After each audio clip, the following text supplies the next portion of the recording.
Hey everyone, welcome to Doubtable Podcast, episode 112.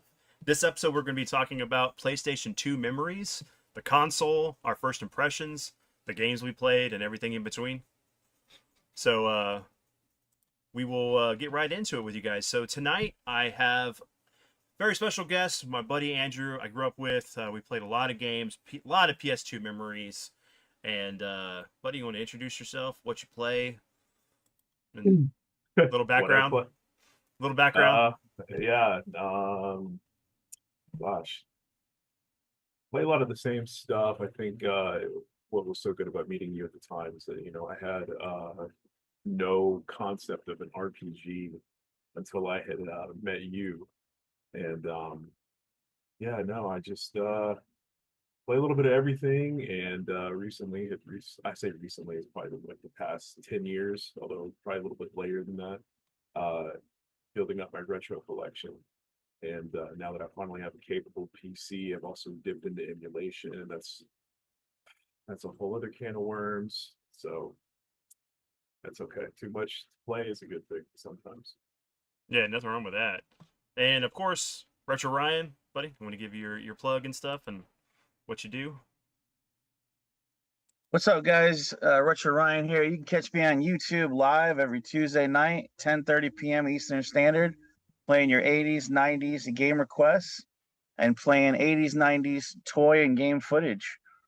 PS2, great era. I just for me, it's like I was able to leave my DVD player at home and bring my PS2 to college because, as we know, it's like it's kind of the go-to DVD player. You get to get the two-in-one, instead of having to have more entertainment accessories hooked up to your TV. You could just have the PS2 for gaming and movies.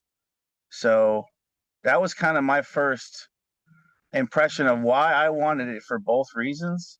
Mm-hmm. Um, you know me though, Vince. Like I'm usually kind of leaning Xbox. But like and you know me too that I'm not an RPG guy. So I mean that's kind of that'll kind of be good though. I mean, if you guys name more of the RPGs, I'll be naming more of the other stuff because I was much more drawn to fighting games at this time. You know, Vice City and San Andreas. I was drawn to racing games. I don't know what it was with racing games at this time with me. And I was just really big, maybe because I was really obsessed with like customizing my car in high school, and it was that kind of import tuning craze back then. I loved all the Need for Speeds and Burnouts, but anyways, without getting too much into that, that's kind of my first uh introduction into why I wanted a PS2, like for those reasons, those kind of games and DVD player. So Oh yeah, I mean, so that was the thing. This console, I mean, like I know me and Andrew were very hyped about it. I was working at Game Crazy at the time. We had like this was the time when we weren't sure if we were going to be able to get this console. I mean, it was hype beyond belief.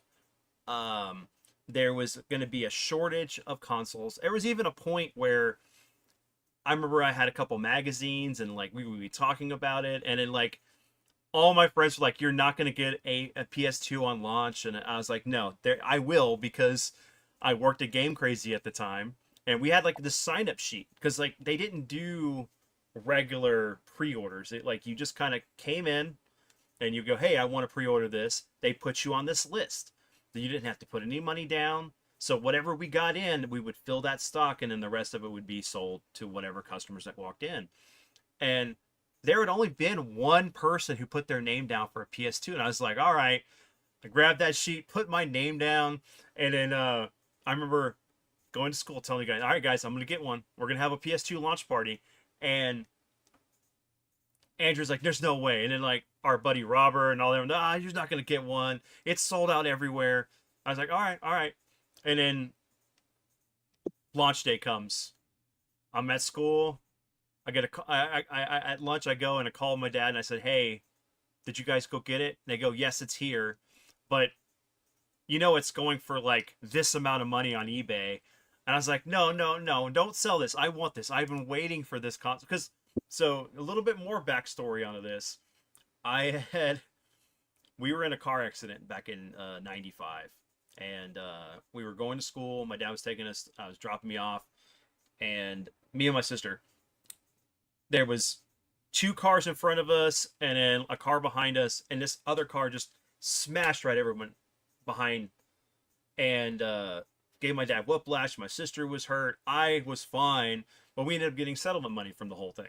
So I ended up using part of my settlement money for the PS2.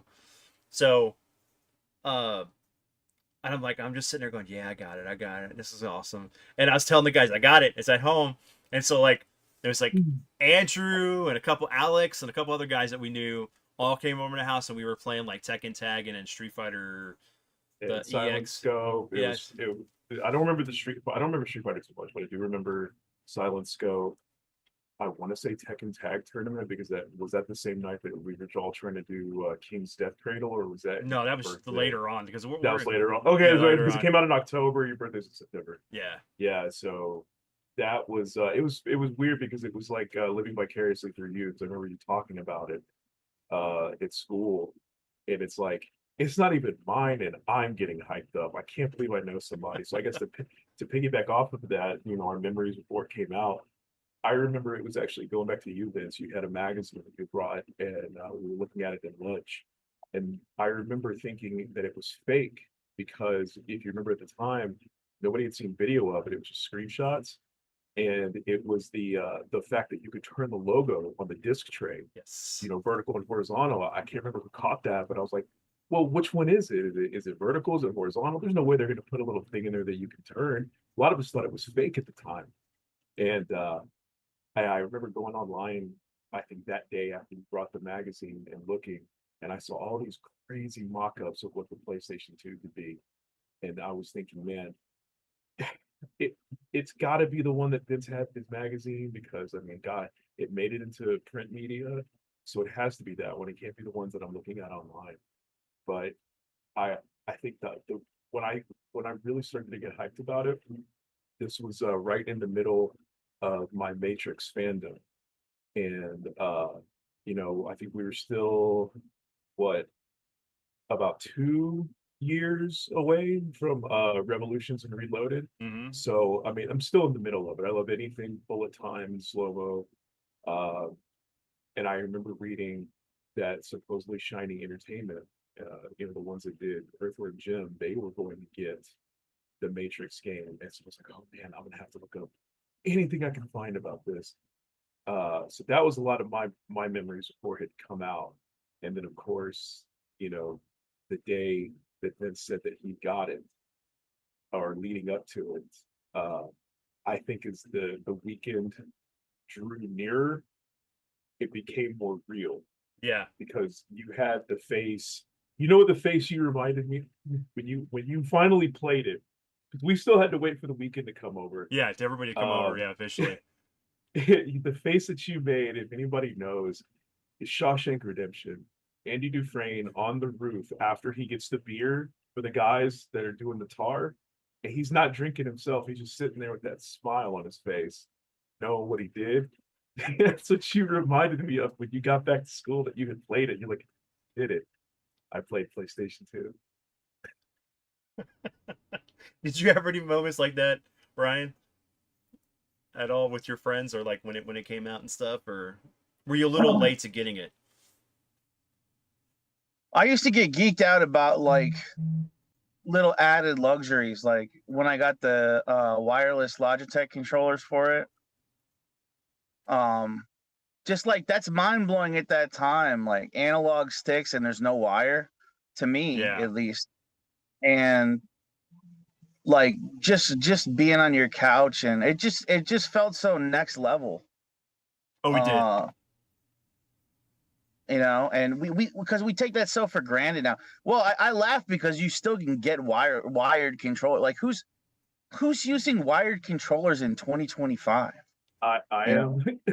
Sometimes really? sometimes I So, am, yeah. Speaking of like fighting games or whatnot, yeah. So I have a TV with the variable refresh rate. It's a LG C2, So it has VRR, it has gosh, something else I'm blanking. But I want all I want the lowest latency controller input latency as possible. So I Yeah. just to sidestep real quick, the PS5 uses the Xbox. I mainly game on the Series X. It uses a different standard of that than what the PlayStation uses, and PlayStation even you can overclock a PlayStation controller and reduce the latency even further. Xbox is always going to be behind that because of the weird standard they use for their wireless controllers. So even though I got VRR on, and even though I have auto low latency mode and all the fancy features on the TV, what I also did, especially when I play online, I went ahead and I got uh the Razer. See this Razer controller. I just unplugged it, but I play almost exclusively wired, unless I'm just like feeling like crap. Then I'll grab my have the Elite. I'll play with this like in the bed. But yeah, wired controller. Yeah, I mean, it's unless I'm playing my PS5 or my the Xbox Series X. I mean, and which are I'm gonna play wireless on those. But if I'm playing like legitimate old hardware, I'm gonna literally go and have that hooked up right over here by my desk, so I can play it with the. Because if you're playing like Andrew said, if you're playing Tekken or any fighting game competitively online, you want to reduce any of that latency, any of the lag that's going to happen. It helps with the inputs and but no, that's awesome because we have a buddy Alex that got the Wavebird, the controller for the GameCube. You know, he was all about that stuff. So it was really cool because we got the experience of the best of both worlds and stuff. But it's funny because going back to that whole thing with the party, you know, we would. I remember hyping it up. Everybody's like excited because I got it. Because I remember I had gotten Tekken Tag and the Street Fighter game early because Game Crazy had got it in, but they hadn't got the system in. You had Keston as well, right? Yeah, I did. And then I rented two other games that were launch titles at the time, and we just had like. You know what? I remember Keston, Silent Scope, Tekken Tag, Summoner. Mm-hmm. That's it. I'm drawing a blank. Well, because like some of those games came out, like Summoner came out at, like I think in December, and then Bouncer was in March after it launched, and because that was a big thing. I remember getting the multi-tap and like me, you, and Franklin just like playing through the Bouncer 3 players, and then having the competitive, fighting back and forth, which was really cool. But I just it was there was 20 of my friends in the apartment, and like I don't know how I fit them in my room, and like my dad was okay with like having my friends over, and we just played off of my TV in my room, playing like all these different games. And especially with Tekken Tag, there was multiple weekends my friends would just come over and we would sit there and just play and play, and that's what it was. It was especially because like I was right at the end of high school, and it was that period of time before I started college and stuff. I was just playing games. I mean, it was such a great time. But I think Tekken Tag was at least for me. I think Tekken Tag was the standout of the launch. Just because of everything we could do in the game, even the party aspect, like you said, with all of us being there in the apartment. It was the perfect game, especially for that time. I know if you're playing single player, obviously Summoner or Kesson might take that spot, but I remember going back home and playing Tekken 3 to try to get, to chase that high. Tekken 3 is an amazing game on PlayStation, but it just wasn't hitting it for me. Mm-hmm. So I got my own PS2 when we get to that topic. So how'd you get yours, Ryan? Yeah.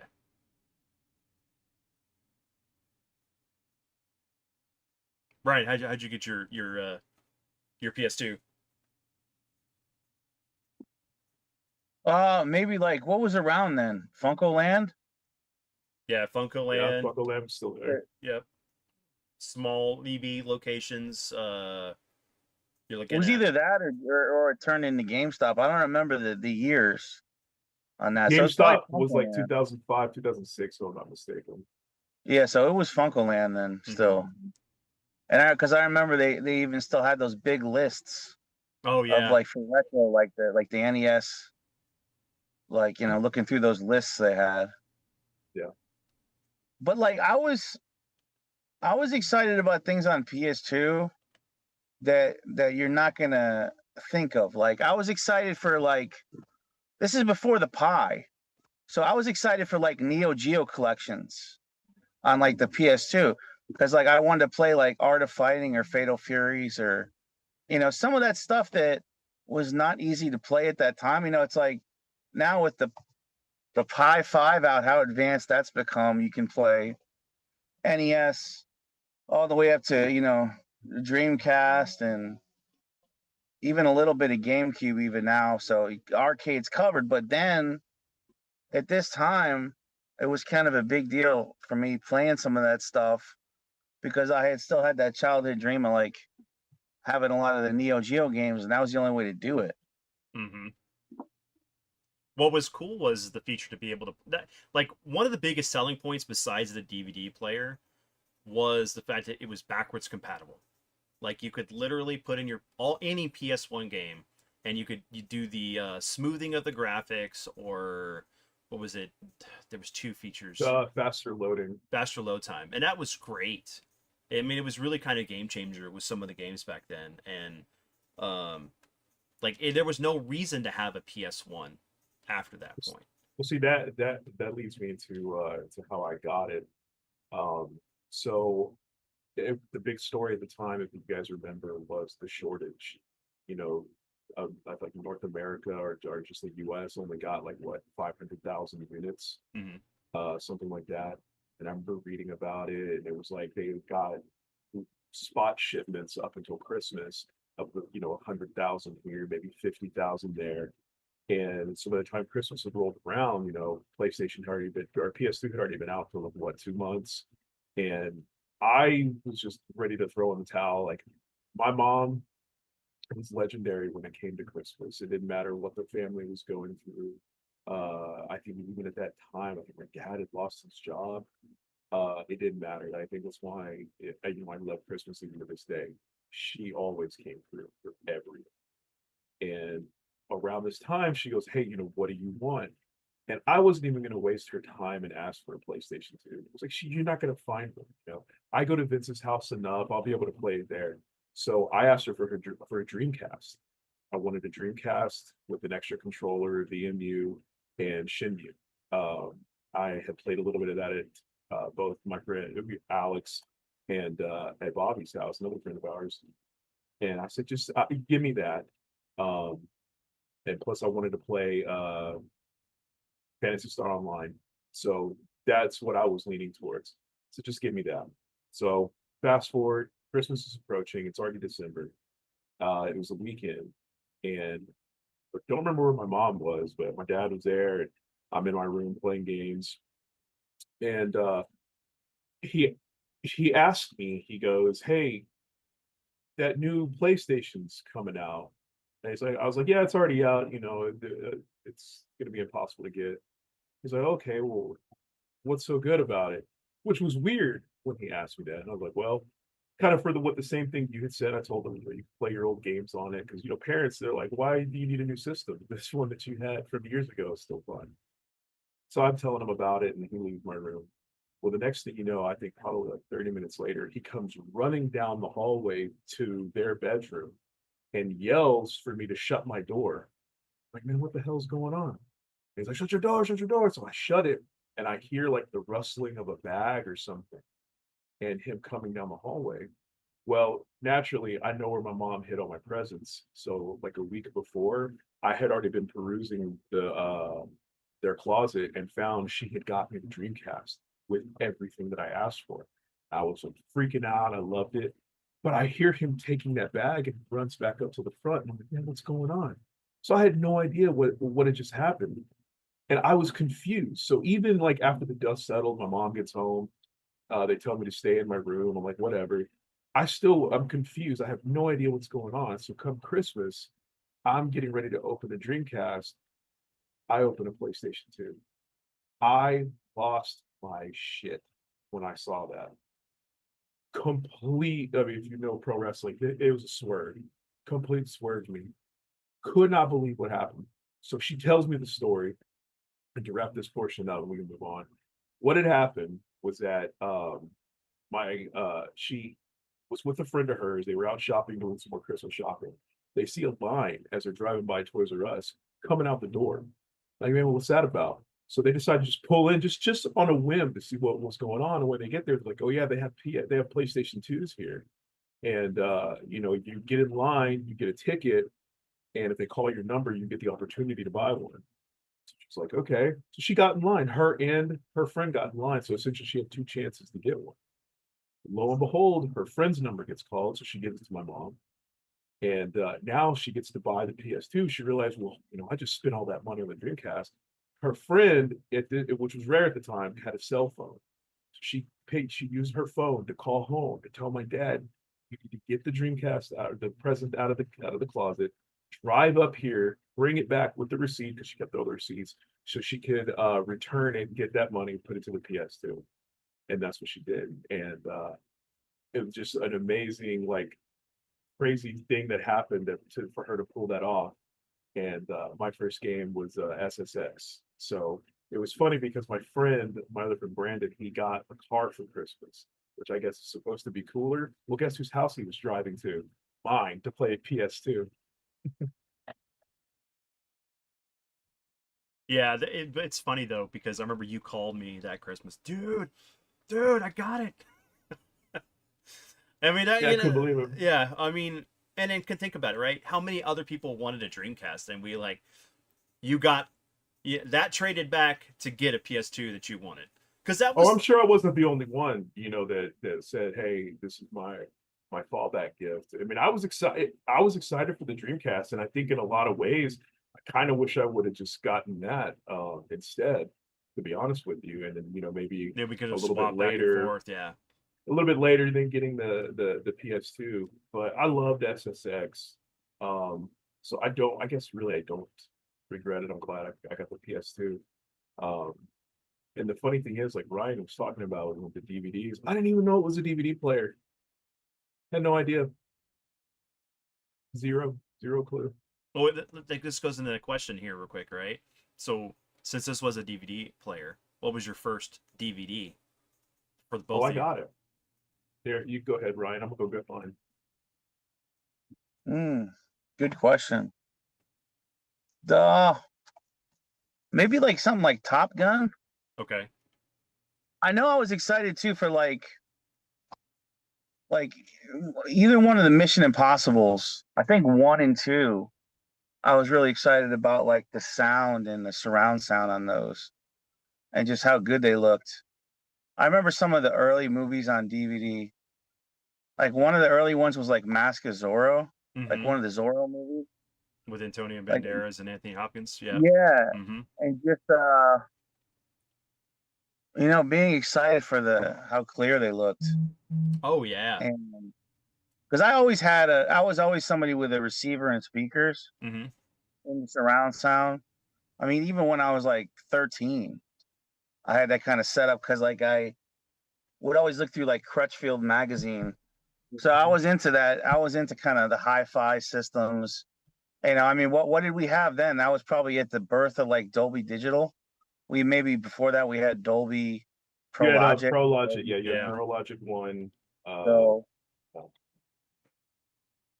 I probably had a basic 5.1 setup with the fronts, the surrounds, the sub, and yeah, all that made such a big difference when you put it in a DVD.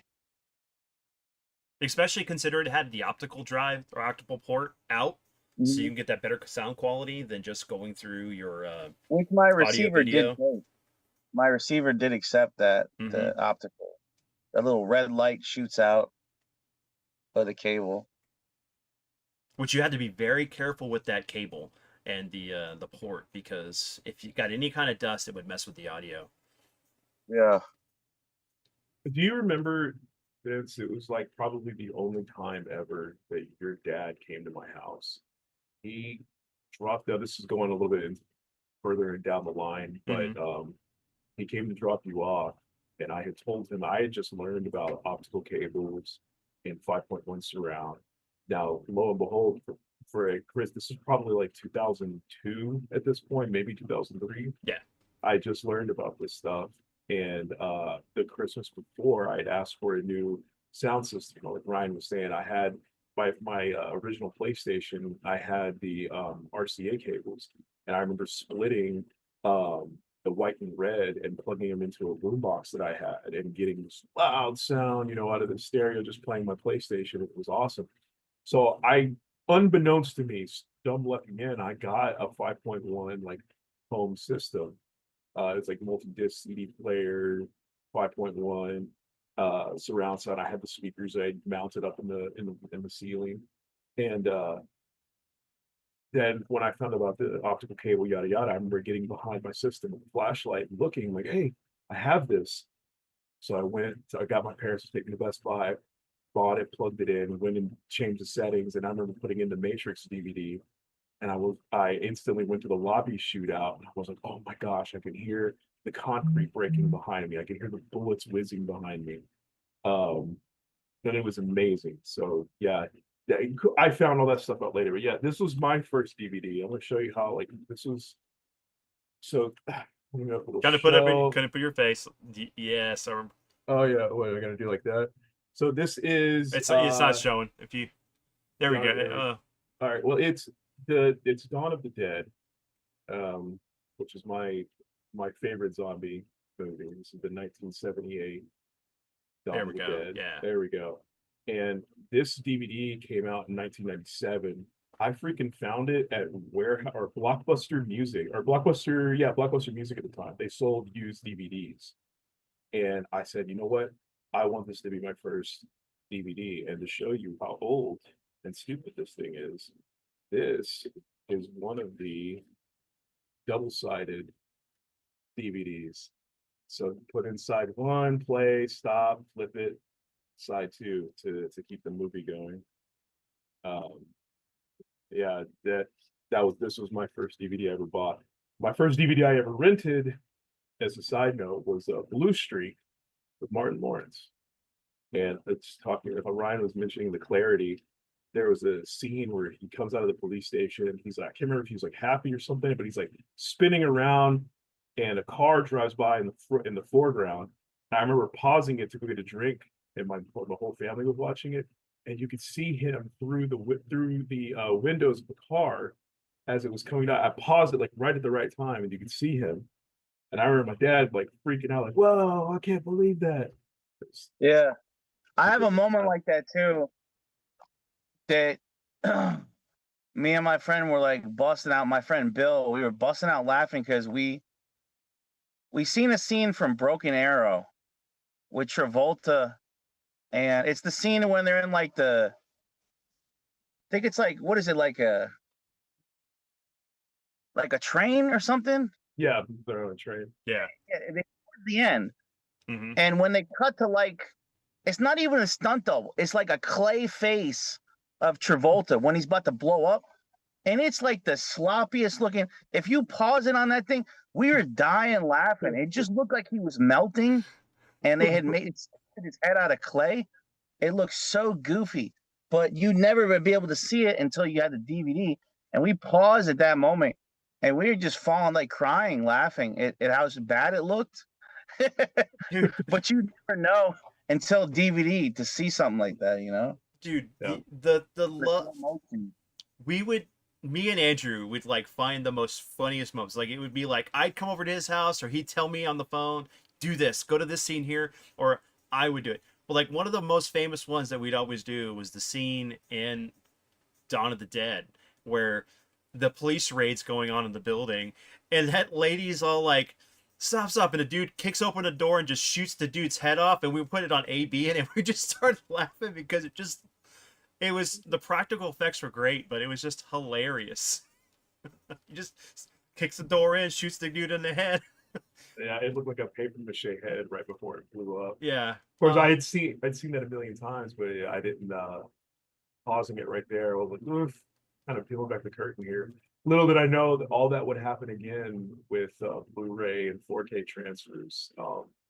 If you've ever watched RoboCop on 4K Blu-ray at the end, spoiler alert for a movie that's very old, when Dick Jones was flying out of the OCP tower, he's a marionette puppet.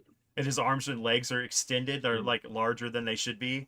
He's like Freddy in Nightmare One running down the alleyway with his arms stretching out. It was bad. And I remember listening to the commentary. I don't remember if it was Verhoeven on commentary. It was either him or someone else, but they're like, yeah, this is some really great puppet work by our guy. And like they mentioned it. I was like, I don't think I mentioned no one. Well, I have a theory why plastic surgery is so rampant in Hollywood, and I blame 4K because you see every dimple, every mole, and they're all obsessing, like women and men, about how they look, and you're seeing a ton of them, even men. Like, what did they do to their face? You see them like 1 week to the next, they look completely different. But yeah, you could just see every line, every scar, every. It's just amazing, almost to the detriment of, how these people, their confidence. I'm sure these days, these actors and actresses, it shows their age real clear. you're not You wrong on can't that. hide it. Yeah, I would agree with that because I remember when my dad first got his Blu-ray player, but he got like one of those higher end TVs and stuff, and it takes away the fog, the blurriness that's put in films when they do it to kind of hide some of the digital effects, so it kind of makes it a little bit more clear, and it it blew my mind that you could do that with, and it even happened with Andrew whenever he came over and brought over the component cables for the PS2 and showed me what like Grand Theft Auto looked like. Hey man, you jumping ahead. I have that on my list. Oh yeah, okay, all right. But it was amazing. Like depending on the cables you use for that system, you could get better clarity in the game and depth perception than you would if you just ran it through the AV cables. What I really like about the PS2 era, the consistency of the graphics, Mhm. because it's fine. As great as the PS1 was, there's games you look at now, oof, the graphics on them, oh. And then there's other games you're like, oh my god, this ran on a PS1, looks amazing. You have so much gray area in between, so much extremes. Whereas like PS2, man, 80% of those games just look phenomenal. It's like that step up in graphics was so big, especially with facial likeness. And, even looking like it's so glaring with the wrestling games jump. You look Oh like yeah. SmackDown 06 versus like the two that were on PS1. I mean, it's like block face compared to somebody's, like a picture, not quite a picture, but you know what I mean. Like, The just it's a likeness is big much jump, better, yeah. And then you, significant jump. you went from like hands like this to actually having fingers, and They it was a removed the big jump. pantyhose. They removed the pantyhose from their head. You know, it's Um, had that pantyhose That look. smudge, yeah, yeah, yeah. yeah. So just so I can lay mine, it's there's no surprise. I have talked about what my first DVD was, and that was The Matrix. I had to get it, and it was it's somewhere in one of my bins. I still have it. It was one of the ones that had that clasp that kind of, and it was cardboard. The plastic. It was to click very open. similar to like the first PS1 or the PS1 long boxes, not before they did the jewel cases, but the other ones, and then 3DO. So, but yeah, hey man, I ended up. It's funny because like you can ask Andrew. We had an extensive VHS collection that as soon as like I got my Blu-ray player, I mean the PS2, and then because I would move it into the living room, we'd watch movies in there, and I move it back into my room, and that's where I play my games. And we started selling our VHS, and then started picking stuff up on DVD. It was like Well, we did. The only thing I didn't do was do that with Blu-ray. I ended up just keeping all my DVDs and just bought everything, almost everything, on You know, I might have had Days of Thunder too, because I really liked, man, if you want to do like a just a showcase of like a good TV and sound system, just any kind of racing movie like that. And I think that might even been like a Hans Zimmer. I'm not positive on that, but like there's a lot of the sound effects in that and Top Gun. I remember always being kind of very immersed with just the music and Twister the was amazing at the effects. yeah, time too. Twister. Yeah. Okay, one more thing, so then we can move on.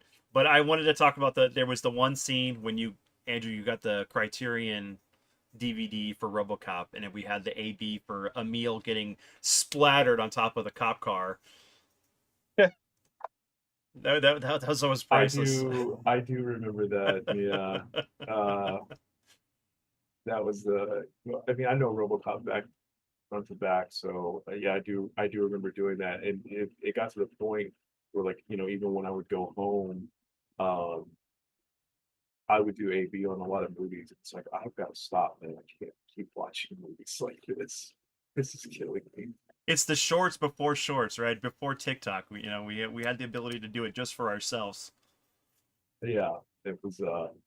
I had to knock that off because I think one of my friends actually yelled at me. I think somebody had stayed the night and they didn't have a PS2, so naturally I'm like, wait, you gotta look at this and you gotta look at this, and then I kept doing AB, and they're like, man, I just want to watch the movie, and I'm like, yeah, you're right.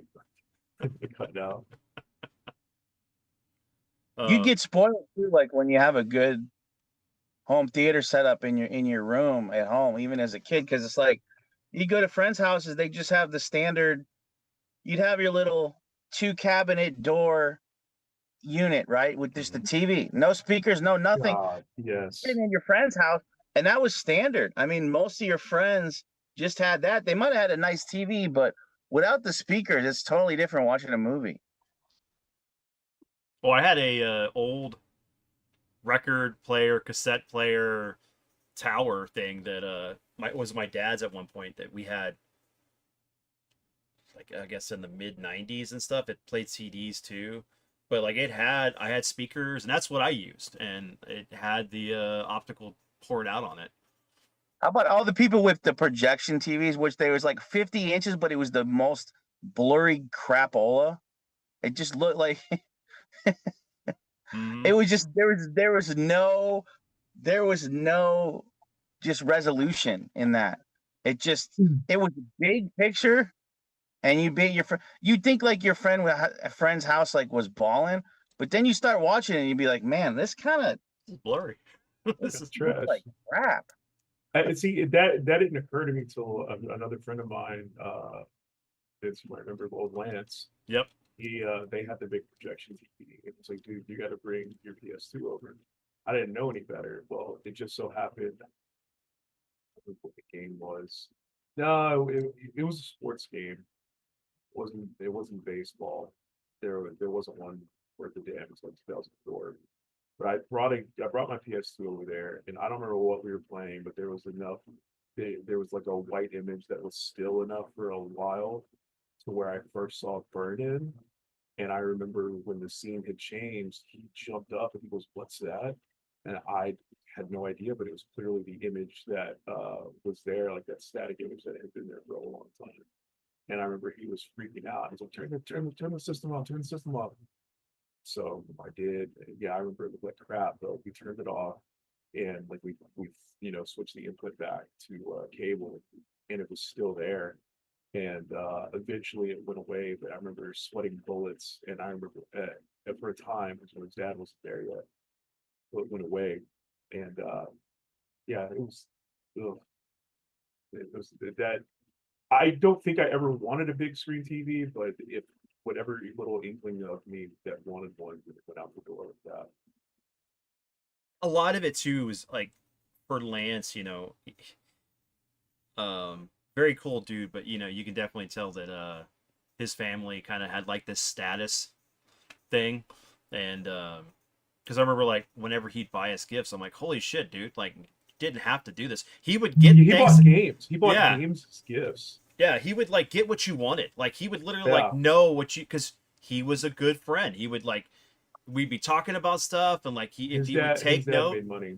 and then but like it was just shocking. I was like, holy crap, dude, you didn't have to buy me this, or because For like birthday, like it went beyond money. He did yeah, games. So to go back to PS1, he was over at my house for Halloween '97, and we were already getting, I guess, like a little older or whatever. We were like 7th, 8th grade, and when we tried to go trick or treating, we were getting turned away. People thought we were like too old. Because I remember in height wise, I shot up when I was younger, and then I just stopped. So we did look like, older at the time. Went back to my house. His dad called and said, "Oh, you guys are back at Andrews?" I said, "Yeah." I said, "Okay, I'm gonna come by. I got y'all something."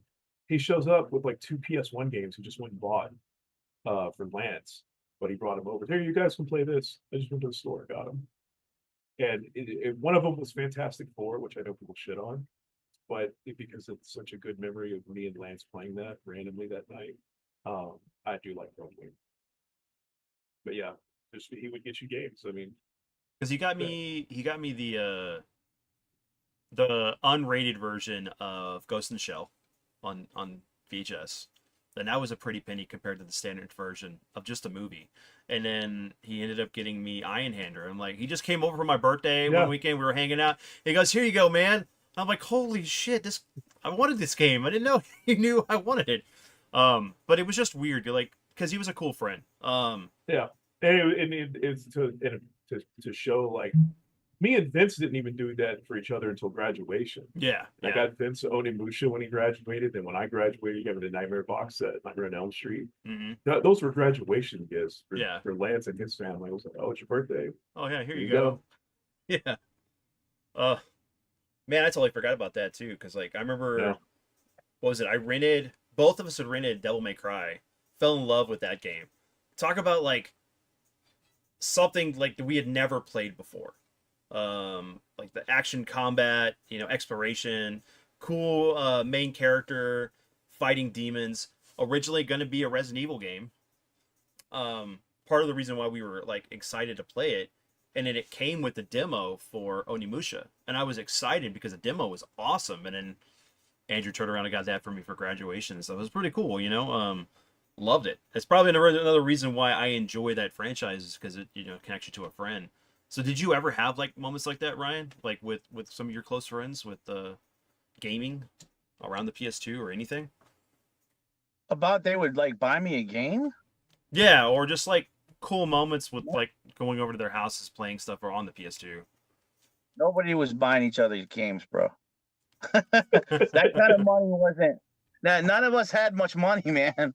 Yeah, it was just the one friend for us that had it. Yeah, it was a month. Yeah, because I mean, I It was had a always job at about- least like when I graduated. So It was always about just borrowing each other's games. I mean, I'm sure you had that experience. Mhm. Just but more so, it was just like when you go to your friend's house, it was about capitalizing on what was the funnest games they could provide at that time. What was the coolest movies they had you could maybe watch?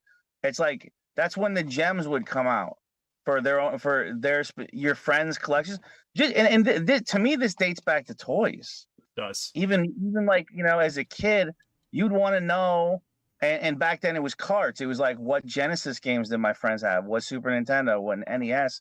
What toys did they have that were cool that I'd never seen? It was kind of show off time, but not in a flex way. It was like in a fun way, just to like see, they share with you what they have. And that's what made it fun to, what made it fun too? It's just like whatever the best snacks your friend's house had too. It was always about when you got permission to raid the cabinet. You're like, what do they got? What's some good stuff in here? We want some Pop-Tarts. We want some like Cheetos or some snacks, or you know what I mean? It's like where's the good stuff at? Whenever you're at your friend's house, and then of course, not to get ahead, but like, and then as you get older in high school, then that turns into where the beer's at, Can we steal your pop's beers when they're not looking? You know.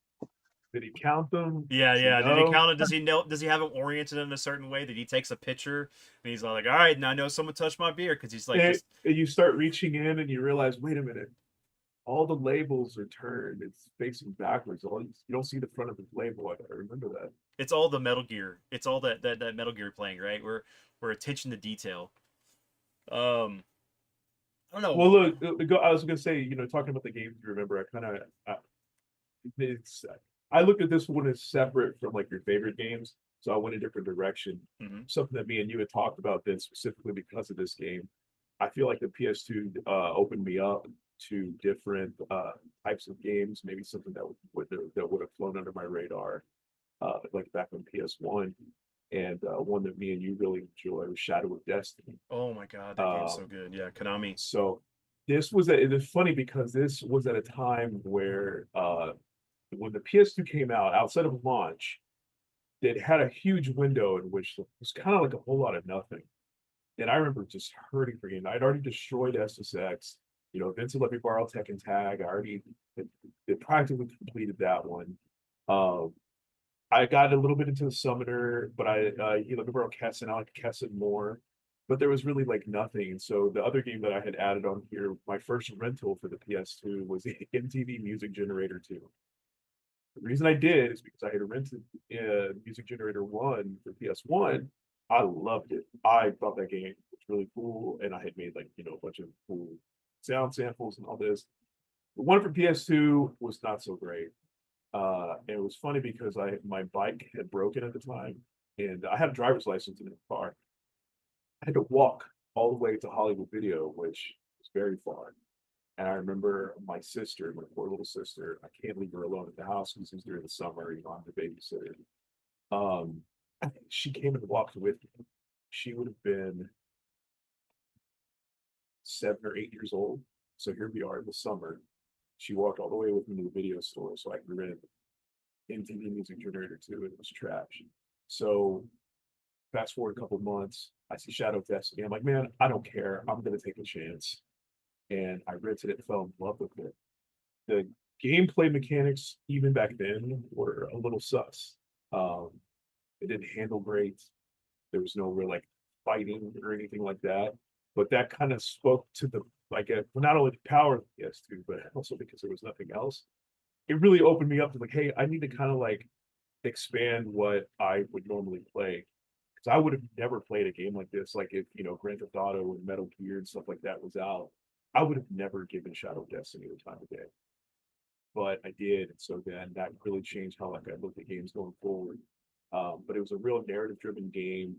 So there wasn't much fighting. I think there might have been some quick time events, but it was all story based. And go point A, point B, talk to this person, influence this decision. It was like a time travel game. So you would jump back and forth between different time periods, and stuff you would do in the past would affect stuff in the present.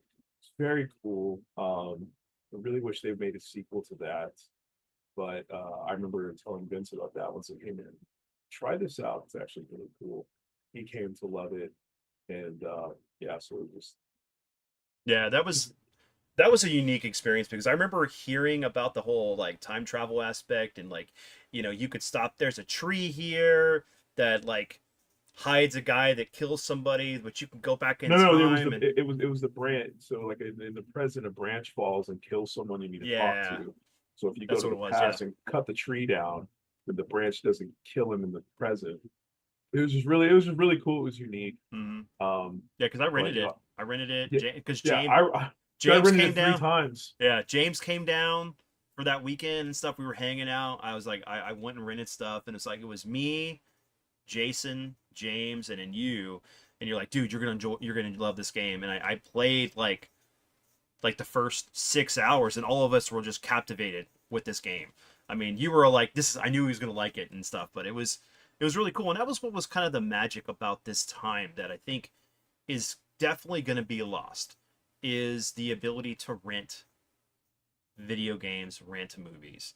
Um, Walking into a Blockbuster, Hollywood Video, mainly Hollywood Video for us because it was the closest thing for us to be able to rent anything because we didn't really have any mom and pop Mhm. shops locally to us, and then like you Those know, died for me around the PS1 era. It was the yeah. last time I had the mom and pop. Let's talk for a second how much more personality Hollywood Video had than Blockbuster.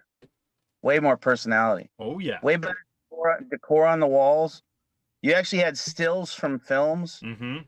They licensed out some IPs for the decorations. It had that Yeah, Hollywood deco.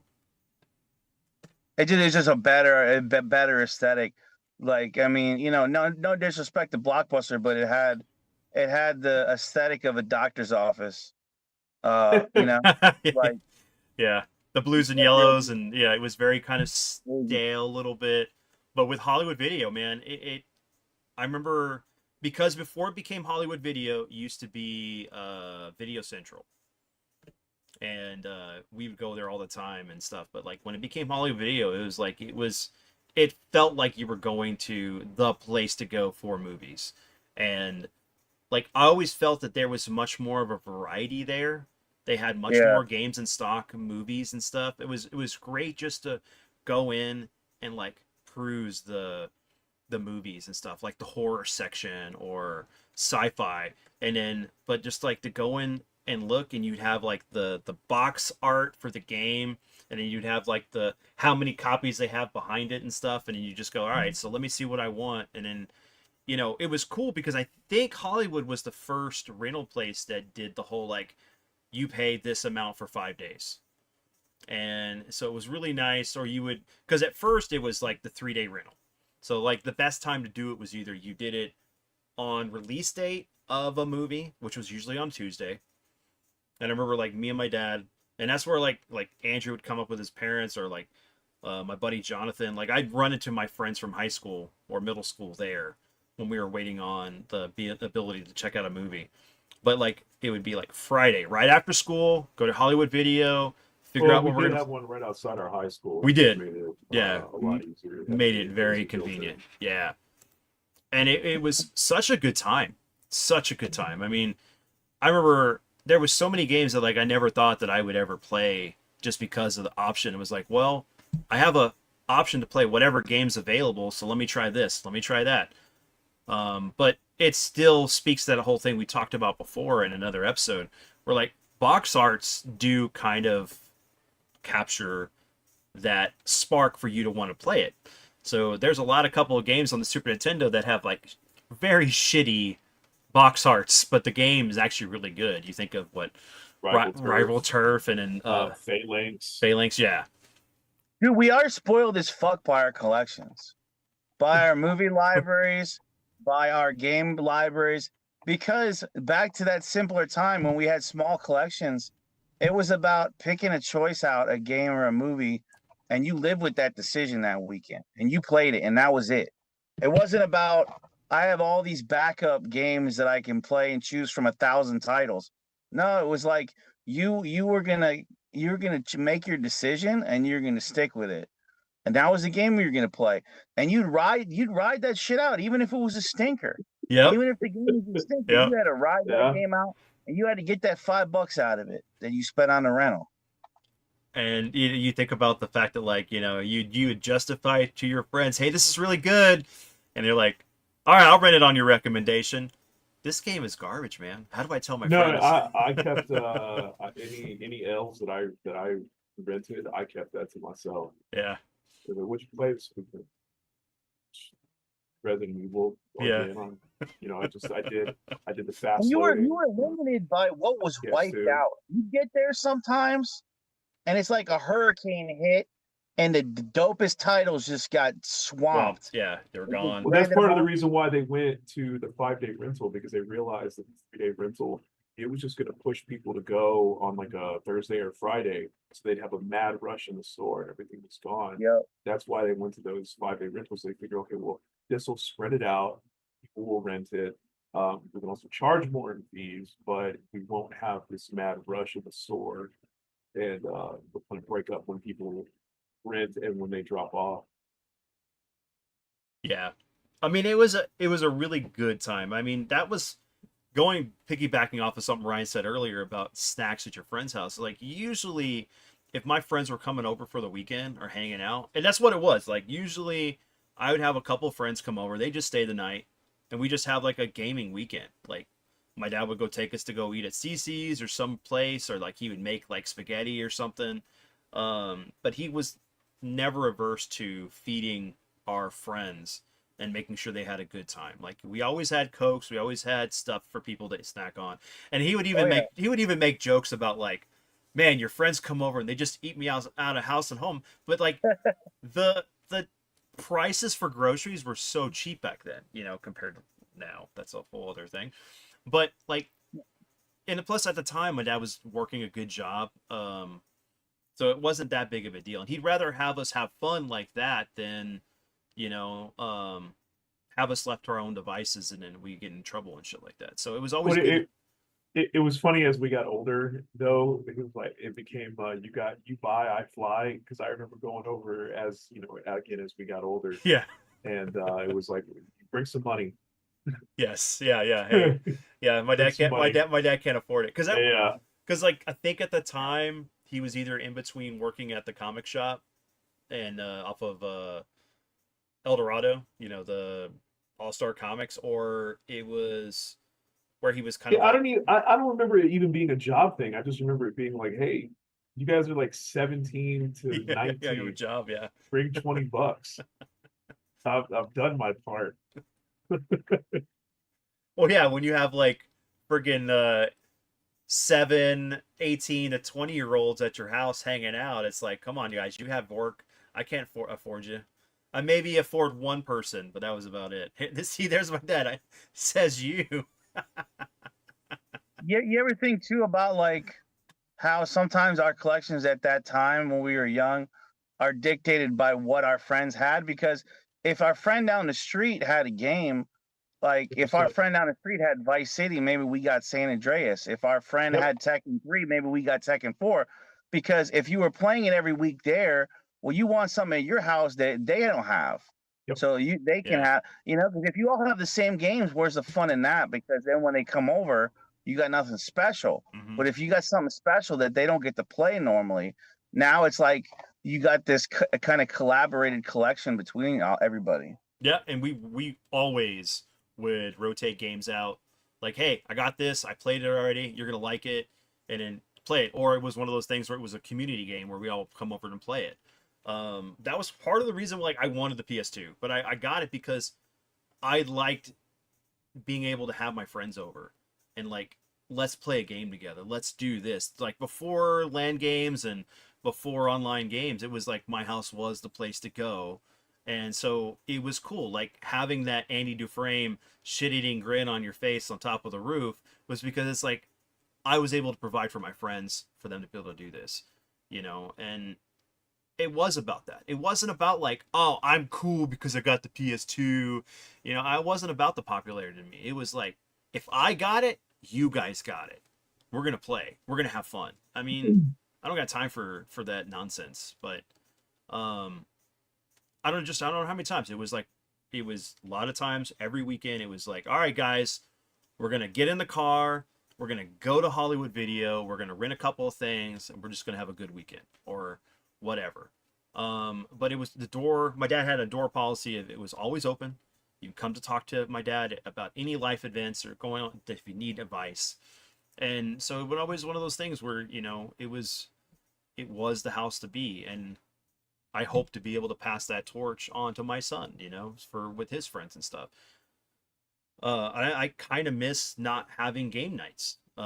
Something I want to start here soon as I finish getting the house in order and stuff like that with the shelving I'm doing and all that.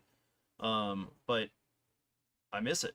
And it's part of it is because of the PS2. I mean, the PS2 really invoked that whole community play. Like there was a lot of games that were multiplayer like that, especially, you know, SSX. Man, we played that game for religiously for a while. Tony Hawk 3 and 4, we played that. I mean, we played a lot of stuff.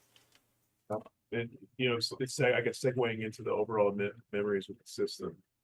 Uh, the Tony Hawk one, and you were the first person that I knew that got the broadband adapter for the PS2. this became very important. Because when we played a very crappy, what was it, 3 or 4 was the first online. I think it was 4 was the first online. So it was I at your think. house. It was at your house and the trailer. And there was a bunch of people there. We were playing it, and I remember trying to get into the game, and it was the only online game for PS2 at the time. It was the only. In fact, if I'm not mistaken, it even came out before the broadband adapter had come out. I think you could probably get onto it with. Yeah, I don't know. It came out before the broadband adapter. I remember that. And playing it over at Vince's and seeing people go like, do tricks, and then they link out of existence to appear over here to finish the trick. Of course, I thought it was awesome. Now, I was PC gaming at the time. I played a lot of Tom Clancy, like Rainbow Six with a buddy of mine. But yeah, Brian, you brought back a memory about doing the not getting the same game. So even when Vince had kind of moved away, I still had somebody in the neighborhood like a Brandon. And we did that. Like, funny enough, I didn't play Onimusha until I had hit my 30s, because during this time, that's what me and my friend would do. I got the Devil May Cry series, he got Onimusha, and we like traded them on. But I remember just the timing was off whenever I let him borrow Devil May Cry. He didn't get around to let me borrowing Onimusha. And then just, you kind of went on. But yeah, we did that. We were doing that, even back with the PS1, not even realizing it, because it was one of those things that just made sense. The very few games transcended that, namely that, which would be a whole other topic. I'll just briefly mention it. Wrestling games on the 64. It didn't matter if we all had it. Everybody's getting that. But yeah, so my big online memory, SOCOM 2, which is still like one of my favorite online games I've ever played. I put a ton of hours into that. That game is always special because I was playing that whenever I had started college.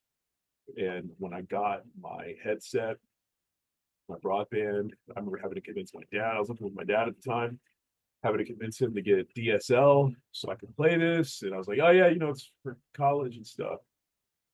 They need to play SOCOM 2. And I spent a ton of hours doing that. And that was definitely at a time where I loved meeting people online, see what's going on. Now it's like, no, party chat, set to private. I don't need to meet, strangers.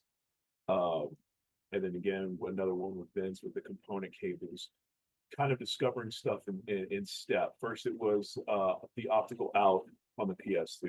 Oh my gosh, I have 5.1 surround sound. Then later on, it was, well, what the hell is a component cable? I look on the back of my TV with the new one that I got for Christmas. Thanks again, Mom. Seeing component. Like, okay, well, what the hell is this? Got the cable from Game Crazy, plugged it in. Oh my gosh.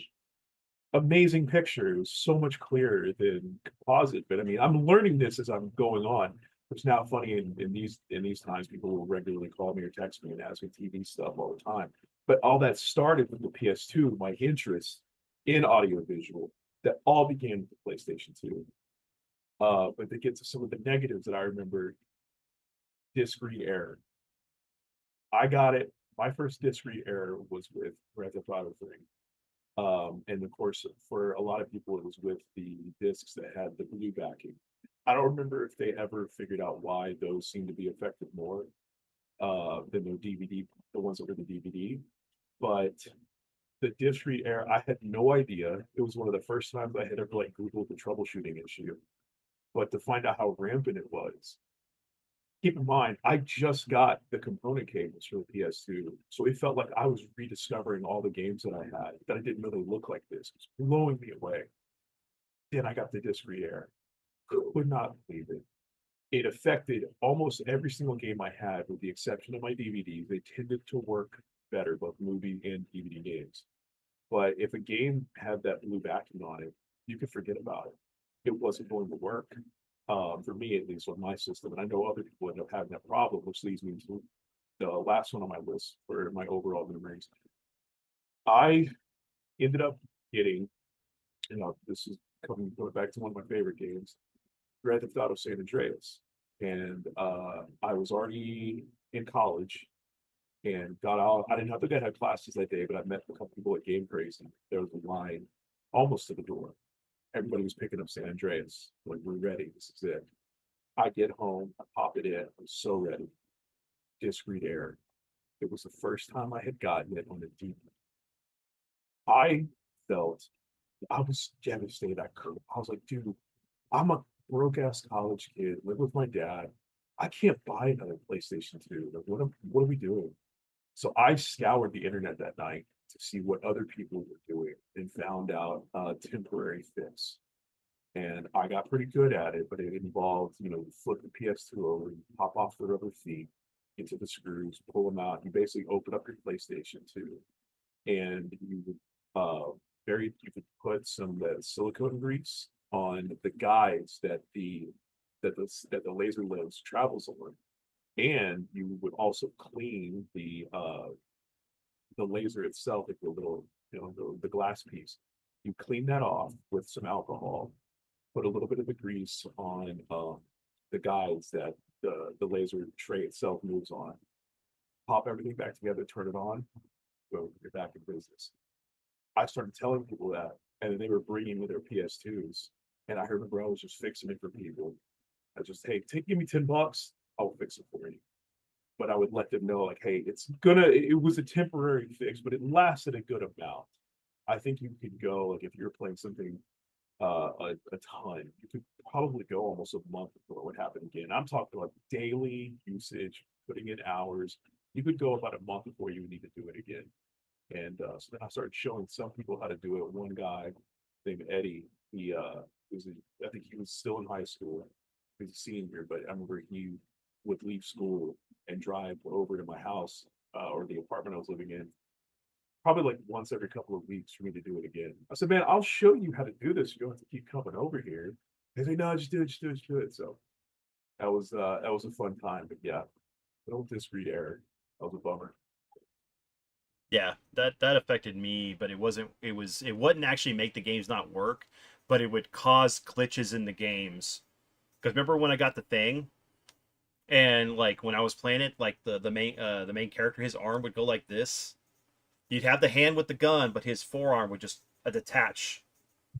Brother, that just sounds like a regular glitch. No, because like That was I played it on Richards and then somebody else's to confirm, no problems. okay. Yeah, I had to check that out because it was couple other games I was running that would run weird.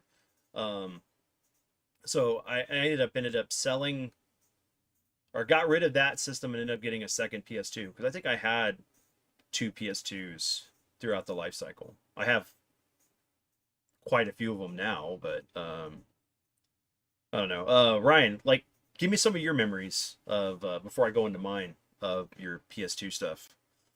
Like certain particular moments, like games you picked up that was like burned in your memory of getting whatever was going on in your life. I spent a lot of time with Burnout 3 Racing. Obviously exploring, Vice City and San Andreas, but like I was saying, I was always into fighting and racing games at that time for whatever reason. Hmm.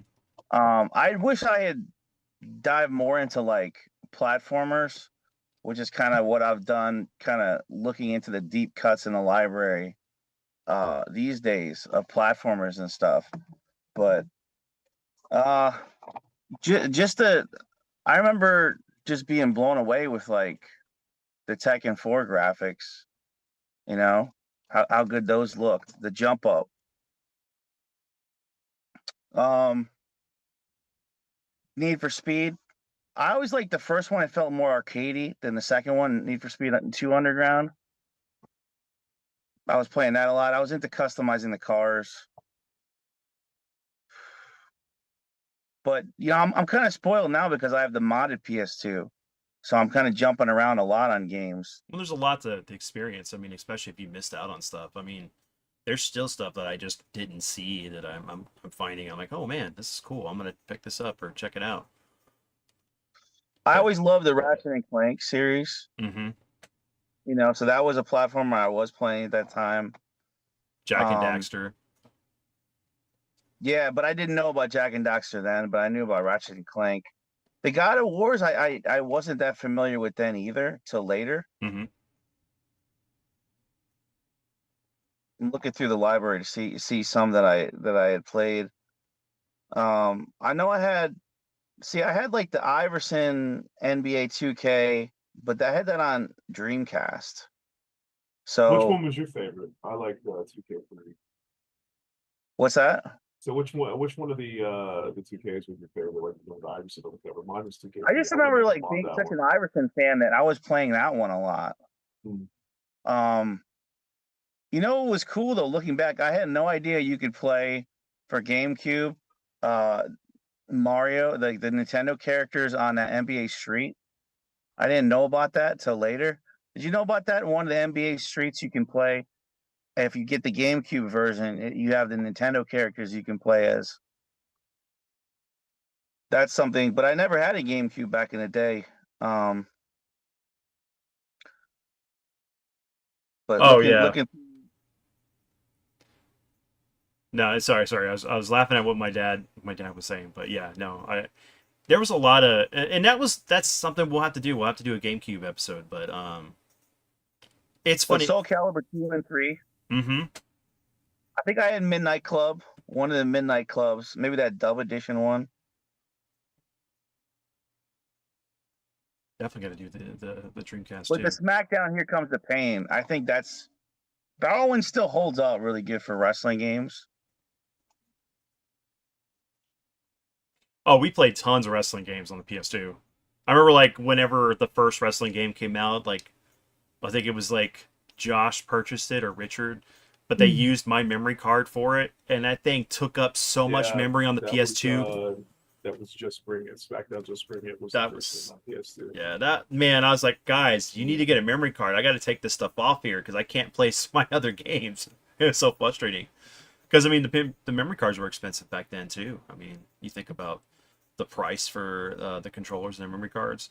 Because I think they were $40, weren't they? Because it wasn't until later that they dropped to $20, and then you could get them. You get two for 40. But just some memories for me. I mean, man, I remember Andrew bringing over Vice City for the first time and being blown away by how the good that game was, and like all the '80s music and stuff. And then because I don't remember if like it was that or it was San Andreas that he brought over with the component cables. I think it was Vice City to show me. No, the component cable one was Grand Theft Auto 3 For because three, okay, I was so stupid happy yeah, about it when I saw it. You had to come over to the apartment that I was in with my mom, so I was apartment with my dad, and I said, "You've got to see this, dude. You have to." And yeah, that was 3. hmm But you know what it was though? It was the freedom. Yeah, the soundtracks was great in Vice City, San Andreas. Yeah, the graphics look great, but it was the freedom to not go A to B to C, yeah, to play around. It's open sandbox. the I linear think path. It was open world. Hmm that's why we're still talking about it, because we were so programmed to wait, you could just drive where you want. You can do what you You want. can just steal anybody's car. You can just get out the car and punch somebody in the face, you know? There was like Like so many hidden items too, or like just like little side quests or things that you. Because I remember when in three, I think it's like you got to go find all the pigeons and stuff that are around town to get like certain unlocks, and then there was packages in Vice City, and it's like they've all done that in every one of the Grand Theft Auto games where you find these just they encourage you to explore and. because we used to do that in games, Vince, but we'd hit a wall Mm-hmm. where they stopped programming. Yep. You know what I mean? We hit a wall and or our character would die or we'd have to start the level over. We were looking for that anyways. We just didn't know we wanted it until they gave it to us, really. So, another memory for me would be the tournament that me and Andrew went to for Tony Hawk 4. I don't remember that. Wait, hold on. I want to Well, talk no, about. I did better in this one. Never mind. I want to talk about I know it. I want to talk about though the lead up to it though, because this was I don't want to. because we found out they were going to do a tournament, and then me and Andrew were playing online and seeing people just doing these ridiculous scores. So we started watching what they were doing and actually chatting with them and stuff. And we're like, all right, we can figure this out. So we can, on average, break anywhere between 10 And I'm not talking about Tony Hawk 1, not that one. I'm talking about 4 when me and you went and that one kid ended up getting the underground copy and he ended up trading it in, and like there was the time we walked up there and they had two controllers. They had a Mad Cat controller and they had an Authentic PS2 controller. I told the lady, I said, "Hey, It was a see-through blue Mad Catz controller. let I me remember. let me go home and grab my PS2 controller so we can actually have two controllers Now here." keep in mind, this is in a game store, Yeah, and they have used controllers, other ones behind the counter that they could do. but they would only do the Mad Cat and then the regular controller. So, but on average, me and Andrew could pop like anywhere between 10 million to like 35 million easily within the first couple minutes. And then it was just all this on the first map. There is a set of ramps and The fountain. yep, and then you had these rails. So what you would do is you would go up, do your tricks, come down, revert, manual, jump on the rail to grind, and you just kept going back and forth doing this. And we're like, all right, we got this tournament in the bag. We get there, and we're like, all right, can I go home? No, you can't. We're gonna start the tournament now. Shit. All right, so we're talking. Me and Andrew are like, hopefully we only get the real controller because this is gonna hinder us. Because I don't care who anybody is. Mad Cat sucked as a company for their products, and having that be the official controller for a tournament is at a detriment for anybody who's playing. So, And well, this lady was new too. She wasn't one of the normal like managers, store managers that I'm used to seeing, and I don't think she was there for that long. no, Yeah, it was. I think we walked in and we saw that. Now I didn't. We didn't. We saw the PS2 controller, saw the Mad Catz. Didn't really think anything of it until I think like one of the first couple of people who had played, and I could tell he didn't want to say anything, but he was looking at it like the controller sucks. And so I ended up playing first 4 events, and sure enough, that controller was garbage. I remember though, I don't think you used the analog in no. in Mm-mm. oh well, I mean, yeah, you could. You use could. the analogs like the balance. But what I remember specifically is that for whatever reason, the vibration intensity was really strong on the right hand side of the controller. And it would throw you off on your balance, even though you're using the left analog stick to balance with your grinds. It would throw you off how hard it vibrated. And to make it worse, the best way I can describe it, so you have the knob, okay, and on that controller, for whatever reason, the knob, like the very top part you rest your thumb on, was like broken, and it turned. You could turn like the knob like turned, like it could go. You as you're moving your thumb, instead of it being still, and the thing freaking turns. So you would sit there, or like excuse me, on the left one, and you're trying to balance, and as you're doing that, the thing's moving. It's rotating, and it's like, oh no. Yeah, and I felt So bad. I felt bad for everybody that was entered in that tournament, but it ended up being me and this kid in the final match, and I got third place. I got stuck with the that controller, and I still did pretty good, but not good enough. Not anywhere near if I would have had the standard controller that wasn't broken. Um, but it was like we were pissed off walking home, and then like that kid got the thing. We got store credit. I think it was like 15 and 25 bucks, for second and third place, and then we just ended up heading home, talking about it, and they're like, "All right, this I think this is the last time we're gonna go to Game Crazy for a tournament at the time." And then you found out that next time you went in that kid ended up getting the game and then trading again because he didn't care. I was like, man. And Tony Hawk Underground was great. And he was a young kid too, so it's Yeah. stung a little bit more. We're like older teenagers. He had to have been like 12. Mm-hmm. But I mean, he knew how to play because he used the same strategy that we did, where you hit the grinds, Well- you manual to the fountain, then you hit like a special grind if your character had it, and the points just go through the roof. He Yeah. knew how to play, but having the controller made it a good controller. It made it even worse. Yeah. We were dead in the water. We Mhm. weren't going to win the thing with that controller. And then I guess the last thing I'll talk about as far as memories for the console, and it wouldn't be right if I don't talk about this, but definitely when I got the hard drive, the Final Fantasy 11 online with the hard drive, and putting that in, installing the game, and playing, because I was already playing the game on the PC, but I waited for the PS2 release, started playing it, was able to, because it wasn't like it was different, I just was able to connect to my account, play my character I've been playing for however long I was until it released, but it was because of that game, and it is on my list of my top three. um I met my wife. I playing Final Fantasy 11, my original copy here, on the PS2. I remember like I was playing it so much, I wasn't playing anything else. Like I would still buy video games when I was working at Best Buy, and they would just sit on the shelf because I was playing this. I think I put in maybe 2,000 hours over 10 years of playing the game. I liked Kingdom Hearts. That's the closest I can get to you guys with these RPGs. Oh, well, this was a little bit different. It was an RPG, but it was an MMO. No, I'm just saying that's the only thing I could even, Kingdom Hearts. Right. That's the closest I can get to you guys playing these. Well, the action. Well, like Andrew didn't even play it. Like he watched me play it. I would even go to like whenever I there watched was you get it on PC as well. yeah, we I would whenever we would have parties and stuff at somebody's house, I'd go take my TV and my PS2, hook it up to their network, and be playing and drinking beers, hanging out or whatever, and then I would play that for a bit, then jump over to whatever they were doing on the Xbox or something like that at the time.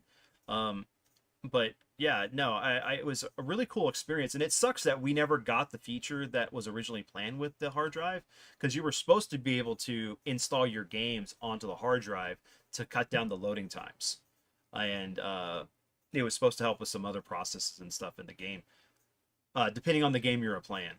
But it was really cool, but unfortunately, it was kind of a wasted technology other than playing Final Fantasy 11. But now you can do what you've been doing with yours with your modded one, or you can literally buy a hard drive, put in these stuff in it where you can load all your games on it and just run it off that hard drive, or an adapter to make it a SATA drive and then go from there. But definitely a good time. I had to step away momentarily. You did mention the fact that you met your wife because of that game. I did talk about the fact I met my wife playing that game. Yes, I did. It's highly important. Yes, it is. It is very important. I played a paladin. I was a tank. I would take the damage and get I mean, like literally take the heat and stuff. And then my wife was the white mage, with to keep the party alive. So, because we were in the same link shell, which was the guild, and then we played all the time. I just asked her out one time, and we ended up hooking up. So awesome time, man. I have to talk about the PS2 has a fond memory for a reason, and it's because of Final Fantasy, and that's why Final Fantasy is something that's close to my heart. What, we're talking about our favorite games yet?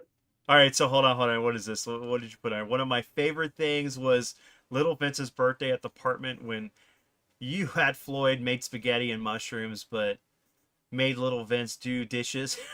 No, well, that's funny. Or the other time where like we're all playing Tekken, and like who was it? Bobby and Robert were being dicks, and Sam tried to throw them off the balcony of the apartment. That was the infamous Naked Goku sticker. Yeah, that was, yeah. That was a good time. Yeah. So are we talking about our favorite games now? Or are we moving to that? Because we can move to that. I was gonna try to dig some of them out, but I can't. Does anybody want to go first? Ryan, you want to go start with your favorite, your number 3 for top favorite games on the PS2? You know what one I'll do, just because I know neither of you will mention it. Mm-hmm. Splashdown Rise Gone Wild. It's like you could basically interact with like a movie rides on a jet ski. It's like Wave Race with like movie based.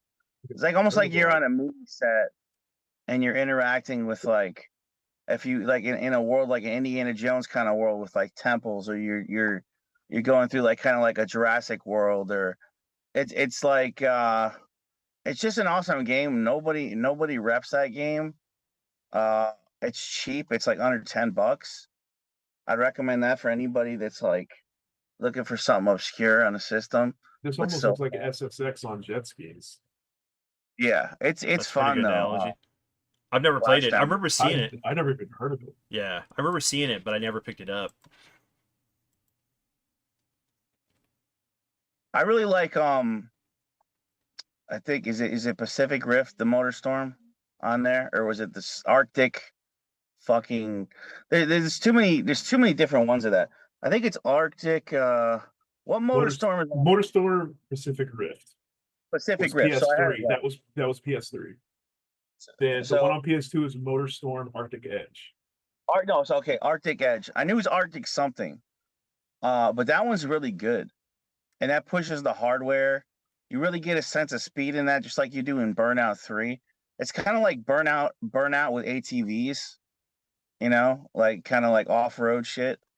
And just you get that this time was like you get a sense of speed like you never did before with like just the nitrous in games Hmm. and just the boost. And And that blur effect. Yeah. just really good tracks and maps and level design. And again, with great soundtracks. The PS2, PS3 era, we had so much like rock and pop punk and just banging soundtracks. Great licensed music at the time, because it was like a lot of these bands actually loved gaming, so they were happy to just like give the rights over. Such a different time too, because how much like we can't even stream some of these games just because of the licensing and the copyright that would come down. Yeah. Yeah. You know, Ryan, real quick, I also like racing games and stuff. Did you play ATV Off Road Fury? And I get confused with because there's so many versions of those. Yeah, this one So might have many been the first one, but I remember this one specifically because so I got introduced, funny enough, to Soundgarden through Road Rash. So when I was super young, I don't even think I had heard Black Hole Sun yet. And because of Road Rash, I really got into Soundgarden. And then they had Spoonman and Rusty Cage in ATV Off Road Fury, and there was Nice. nothing like hitting a huge jump right when the song hit its high points. So yeah, the licensed music in the games at this time, it's just unbeatable. It was really good, and it's like you got either one of two things at this period: really good rap or really good rock. Hmm. That's what you got. Yeah. And whatever the soundtrack was, you got one of the two, or a mixture of both. Need for Speed Underground 2, I think that was like right at the height of crunk, Southern rap. Yeah. And Yeah. it went fantastic with that game. Just that is like as far as like it being hip hop oriented, that's probably my favorite hip hop oriented soundtrack from the game. With a very close second being Def Jam Fight for New New York. York, yeah. I remember you playing that a lot. We played that quite a few times. That's a goated game. Yeah. Just barely Wasn't it so missed my cool how list. you could customize everything, your gauges, your colors of the gauges? Oh yeah, for Underground 2. Oh yeah. The neons, the car, the spoiler, the body Ridiculous. kit. I always the- use like, it. I always use to try to drive a Lancer, or Yeah, Mitsubishi all the way. yeah, Mitsubishi, because I was driving the Mirage at the time, and I wanted a Lancer, but my credit wasn't good enough to get that at the time. But man, it was always a painted. It was either a green car with blue neons underneath, or it was a blue car with the green neons. So it was one of those things back and forth. But man, like yeah, you can customize it. I love the fact that you could just drive around town and like get immersed in that racing scene. We play. Me and Josh would play that all the time, especially online. Yeah. Hell yeah! Chores did not stop because it's your birthday. I had to bake the cake. I had to bake my own cake, and if I didn't, The money go out to eat. Yeah, cook. Yep. Chores are a good character for you. Builds character. Yes, Dad. Yes, chores are good. The library is so deep on the PS2 Mhm. that even though I have a modded one, and I thought I had all my dream games on it, and I had done the research to make a list and put them all on there, I still find just stuff that was left in Japan, import only, or just there's just so much digging to do on that library. Isn't it the most extensive game library of any console? I think There's more it's up thousands of there. games. If you don't count Game Boy, I think so. Yeah, because I for my personal collection right now, I have about I think I just hit 330 as far as games for it, and like a lot of that you can get those games cheap, man. Like $2, $5, $10. A lot of times I've been when I go up to Rob's, I'll just go pick up a bunch of games that he has that are cheap and stuff, and add them to the collection because it's just like stuff I've never experienced before. But So guys, it's a big number. A total of 4,000 titles. yeah, it's huge, man. And that's not even number 4,000. one according to this. Number one is PS1. It's 7,900 games. Oh wow, okay, Wow. so PS1 beat it. And then number two being PS3, which is incredibly surprising. Hmm. I can't probably name more than 5 games I played on PS3. 5,100. With the 360 having 4,800, I wouldn't have guessed that either. Yeah, it's amazing. You think about the fact of like the impact that Sony had with the PlayStation, and 3 of their consoles have the biggest library out of all video game systems, and it's pretty amazing. Hey, that price per disc versus per cartridge, man. Mm-hmm. Then Nintendo let him in the door with that. Yeah. By sticking the cards. The rest is history. Is it the standard PS2 controller that if you look hard enough on it, it's like a black sparkle paint? That was a PS3. PS3 has that. PS3? Mm-hmm. PS2 is I just a swear- straight black. About that. I could swear I have a PS2 controller, and I thought it maybe had been the one that came with the system. It's like black, but if you look really closely, it's got a sparkle to it, like a sparkle paint. I can't get to either maybe one of my that was just consoles to check that. Maybe that was an aftermarket one you get, but it was definitely made by Probably. Sony. That Um, controller. But I know that the PS3 controller literally had that sparkle stuff on it. Like if you look at it, Okay. that first one that came out, not the 6-axis, but the standard one because they didn't get the rights to the analog and in the actually I'm sorry, Vibration. it was the 6-axis because it was later on that they got Vibration. the DualShock 3, on the PS3 that had the. I couldn't, this is a little bit off topic, but I couldn't believe how much. A lot of people think all those 360 controls are the same. They're not. When they switched to that more rigid analog stick, you could tell because you know how like the first batch of like the Series 1 360 controls, you always were rubbing the rubber down. That sounds dirty, but it's not. The top would get worn, right? You see it all the time. Anytime you see an early 360 controller, the top on the analog stick is worn down almost into the plastic. Well, they did something different by like the stealth ones, the black stealth ones, where you can't wear it down as easy. And it's more like a hard plastic than a rubber. And I couldn't believe, just talking about controllers, how much they improved the vibration for, what do you call that? The switching on the the vibration mode. yeah, the DualShock, or well, I don't remember what it was called for For Xbox, but I Yeah. couldn't believe how much the difference in just the power of the DualShock or the vibration for the 360 controllers. Once they went to the V2 Mm-hmm. for the, it's way better. And just how, so it's like even on systems you don't think that they revised the controllers, they did. Yeah, I think with the PS2, I mean across the board that controller stayed the same.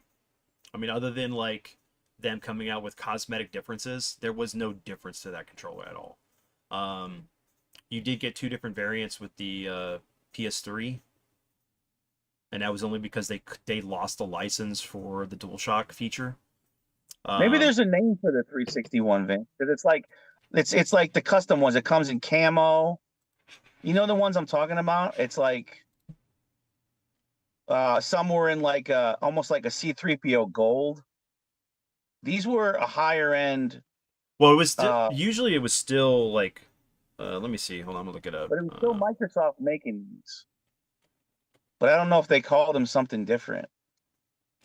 Well, That's kind of on Yeah, a I'm trying- that's kind of on a buy an Elite controller. But Yeah, because the Xbox Series. yeah the series started the Elite stuff. Trying to think, because they I don't know. I'm sorry I went on that tangent. It just I really feel like the V2 360 controllers. That's when I was like really getting impressed with how good the controls were getting. they did change them towards. So remember, they went through, and we should save this for the 360 episode, but there was the standard Xbox release, the X360 release. Then you had the Elites. No difference in the controller. But when and then on top of that, because like when you got the standard 360, you had to buy the network adapter that had that little bitty wireless antenna that placed in the back of the console. But that thing, like, if you broke a tab, it wouldn't do anything. I mean, it would still work, but it wouldn't connect to the back of the system. And then when they did the Elite, it had the wireless stuff built into it. And then when they did the first revision for the Xbox 360 Slim, before they did the one that looked like the Xbox One, I think they did they did change something with the controller. They did. Because I remember I felt that immediately when I got it. To The me, D-pad too. Mm-hmm. On it was the one, D-pad Yeah. you that can felt flip the different. D-pad position. You can turn it, Yes. and it comes out Yes. or goes back in. And that's the controller I'm talking about. That That- is worlds better than the original one. Yeah, that But gave I'm you the option for the four-way and then the 8-way, which was nice because you could switch it to allow you to play fighting games, which is great with the 8-way versus if you just wanted the standard. Yeah, I remember that. That was towards the end of the system. Yeah, look at the top of the stick. It's got like a hardened circle instead of those 4 little nub dots that would wear down on the rubber ones when you first would get because I remember that just wearing down controllers, and I was only playing for like a year, one controller, you'd wear it down. But you could see by the way they have like a hardened plastic circle in the ones where you could rotate the D-pad, and they were just far superior.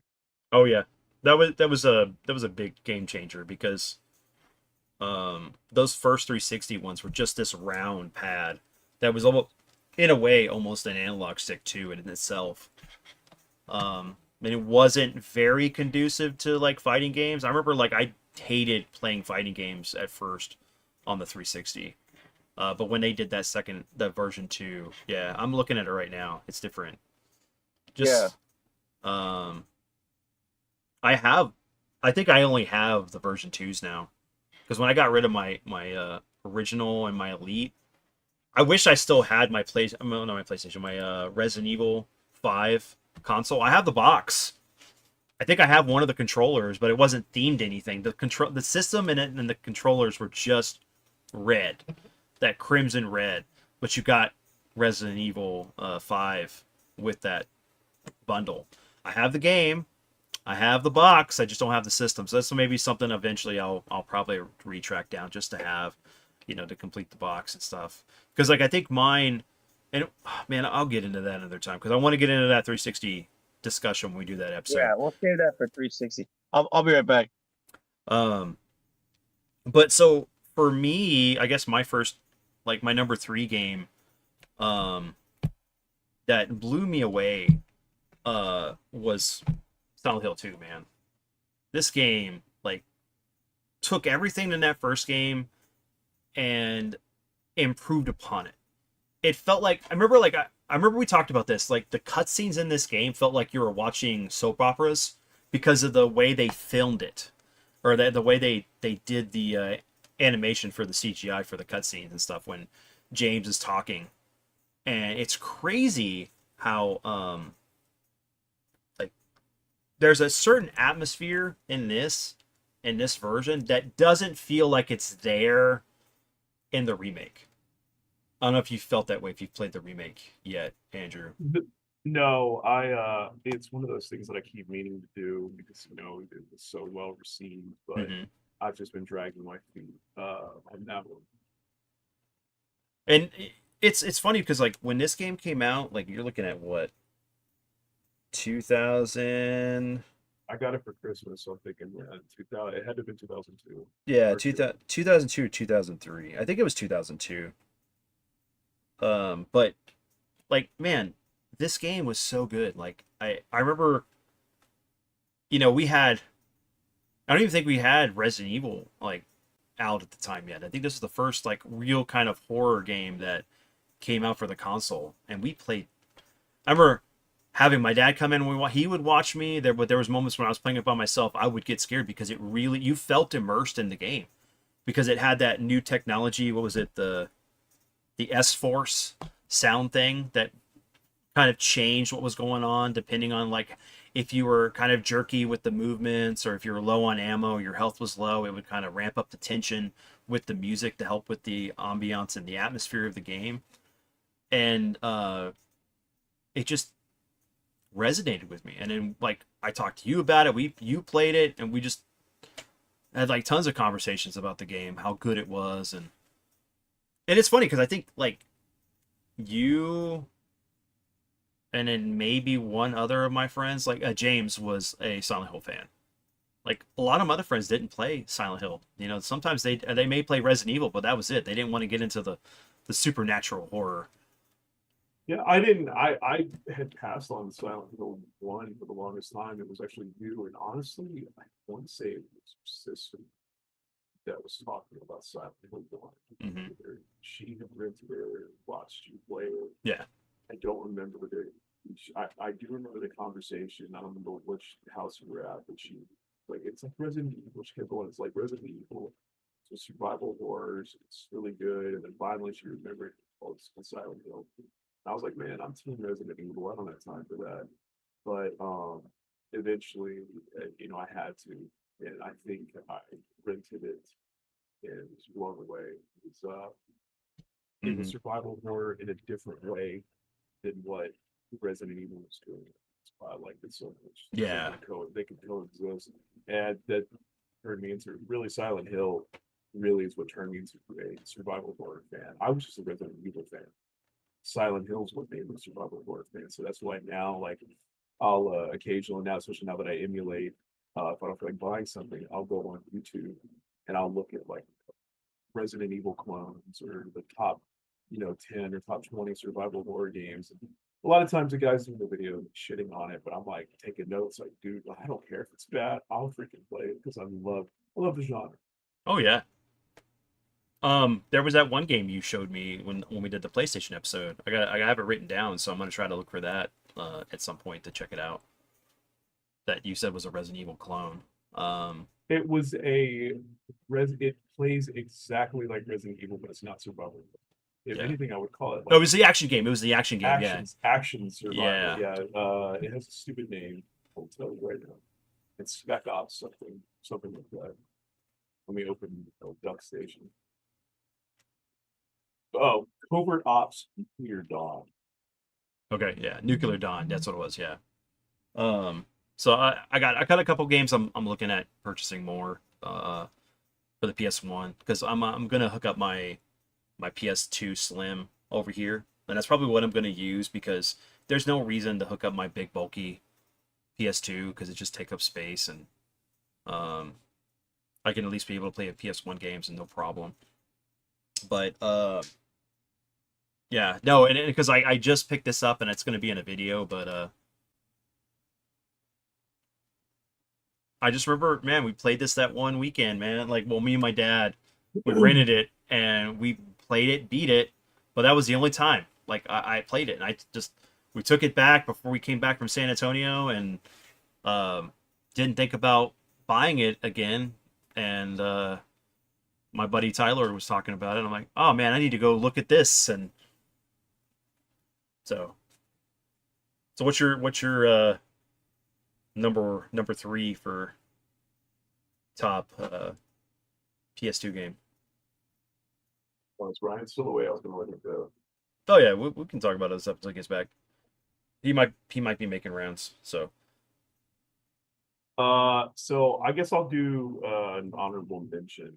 Uh, this one was a favorite of mine. I had played it on an emulator for Super Nintendo. That's how I discovered the series. Then I got a Game Boy Advance, found it there, fell in love with it all over again. It was very different than the other games like it. Put it on here, but this is Fire Pro Wrestling Returns. It's my honorable mention. So I played this a ton again, like on it was Fire Pro Wrestling X or Super Fire Pro Wrestling X, I think on Super Nintendo. And it was very cool. It was so different than the other wrestling games. I loved it a lot at the time. Then obviously No Mercy, the Aki wrestling games come out and kind of take the lead, especially because of the 3D. And even to this day on PS4 was the most recent release called Fire Pro Wrestling World. And it's still the 2D sprites. But playing it, I played the hell out of it on Game Boy Advance.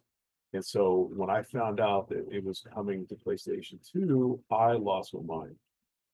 Now I have, and I had all of the SmackDown game time. I had Just Bring It. Then after Just Bring It, it was Shut Your Mouth, SmackDown Shut Your Mouth, and then the last one was SmackDown Here Comes the Pain. And each game got better than the one before. Here Comes the Pain, to me, is the best PS2 wrestling game. So by that time, I had already kind of checked out of wrestling, so I didn't get SmackDown versus Raw like 2005, 2006, whatever the first one was. I did play them, but by that time, I had already like really gotten into like kickboxing and MMA, so I kind of left. Plus, Eddie Guerrero had died, so like that, and all my other favorite wrestlers had retired and left the business. So to see this was a later release. Absolutely love this game. Um, Definitely one of my favorites. Even playing it now, it's crazy to see how many wrestlers are still in the business that are like young men, boys, even in this game. So for any wrestling fans out there, this game has Kenta. That's Kenta Kobayashi, or just Kenta. He was Hideo Itami in WWE. Shinsuke Nakamura is in this game. So yeah, cool. So anyway, getting to my list. So I cheated like I always do for number 3 by doing a twofer. And unfortunately my camera is stuck on mirror despite my attempts. So yeah, this is a twofer, but for a reason. Online. So it's SOCOM 2 US Navy SEALs and a very underrated game I think. Siphon Filter the Omega String. So I already talked about SOCOM 2. Absolutely love playing it online. Probably, like honestly, if I really got off my ass and read the manuals and how to set it up on DuckStation, I would probably play it again. I mean, I already went through hell and high water to get Resident Evil Outbreak to work, and it does, and it's freaking cool. we still need to do that. We need to play it. Whenever you're ready, let me know. I'll give you my resources. But yeah, you can do the same for SOCOM 2, and it's funny because when I started to like the retro collecting, again, it was about 10 years ago is when I really started. This was the first game I bought. I don't know why. Like I could have bought any other game on PS2. This was the first one I bought, and mainly the big draws online. But I played the story and I had a really good time. Come to find out, if I would have been paying attention, this is crazy. The servers for this were still running even then. It would have been like 2010, 2011, I think. Maybe. the servers are still running. I could have still played this online, and I bought a slim PS2, which has the Ethernet built in. I could have played it online, and I missed it. I wasn't paying attention, but yeah, love SOCOM 2, played it a ton. But Siphon Filter, the Omega Strain, nobody talks about it. Mm. It was an awesome game. It was also one of the very few games that I can say that it definitely had like busy work in order to extend the length of the game, because a lot of the levels, well, all of the levels have checkpoint or not checkpoints, checklists that you need to do to get like the S rank, so to speak. But instead of trying to guess, or like you may only have like one or two objectives in other games to get your S rank, like you have to beat it at a certain time and do whatever. This one had the checklist you could look at, so you could shoot for it. And they ramped up the difficulty, but it was still like really fun. And I played this over at a friend of mine, Chris's house, and we played the hell out of this game, trying to get like the top rank in every level. But the best part was whenever he finally got his broadband adapter and we were able to play the campaign together doing that. So if I don't count like Rainbow Six on the PC, this Siphon Filter, the Omega Strain, is my first online co-op game. You know, they had PvP, but it was like super janky and it was like really easy to hack. Like people were hacking and getting weapons that like only the NPCs carried in story mode. So I mean, you were dead in the water. You weren't gonna do anything against that. But yeah, Cyber of the Omega Strain. Absolutely love this game. It's tremendous. Might be another one that I might try to figure out and see if there's a way to play online. I'm sure there is. Even though the community must be super small, but that's my number 3 entry. Number 2 and number 1 are going to go up pretty quick. It's obvious. So San Andreas. Well, actually, yeah, San Andreas will probably be my number 2. Not barely missing the mark for number 1. San Andreas, kind of for everything that Ryan had said, gigantic open world, because remember it takes place in this. San Andreas is the state in the game, comprised of 3 cities. Awesome early 90s soundtrack. Every single genre they picked up damn near perfect songs for every radio station. I love driving off the country and switching to the country radio. I get into the city, and I'm switching up between rap and rock. At nighttime, I'm switching over to the reggae station. I mean, it was amazing. But then my number 1, if my background didn't already give it away, Metal Gear Solid 2, Sons of Liberty. Now, I will freely admit, Metal Gear Solid 3, Snake Eater plays much better. I love the stealth mechanic in whichever suit you're wearing. Yeah, helps with the that. background, and it helps with your overall stealth rating. But at the time, I love Metal Gear. Still love Metal Gear. Went to Hollywood Video because, as you remember, Zone of the Enders came with the Metal Gear Solid 2 demo disc. Now, leading up to the release of Metal Gear Solid 2 Sons of Liberty, huge hype train, because the first one on PS1, or say the first one, but Metal Gear Solid on PS1 really brought forth, the whole cinematic vibe that games would eventually adopt, and we did it correctly with the right way. And so naturally, everybody's like, okay, well, the sequel's going to be even better. It's going to be amazing. And I remember seeing the first screenshots for Sons of Liberty, and it didn't look real to me. I couldn't believe the game looked like that, because it's something that Ryan had touched on earlier. I think it's been kind of echoed on other like retro channels, or retrospective gaming channels. But whatever, I don't remember the generation numbers, but basically the PS1, 64, Saturn era, the 32-bit era, to the 128-bit era, to this day still represents the biggest leap. Yeah, generationally wise, yeah. And it shows. It was crazy what those screenshots look like. And I remember I think I still had, this was before I had broadband. So I had a dial-up connection. And I went and I queued up on GameSpot.com because they were going to do a live release of the Metal Gear Solid 2 trailer. And so even on my little 56K, which was not running at 56K, dialed in, I'm watching, excuse me, I'm watching this grainy video, but they show the trailer, which shows the tanker scene. You see, obviously a lot of it was a mixture of the opening cutscene when he jumps off the bridge, shows the rain effects. It Shows the shows a big little shell. bit. Yeah, stuff.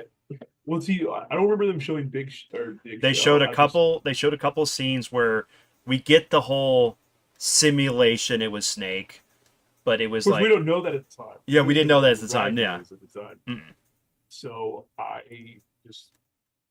was just in awe, and could not wait for this game to come out.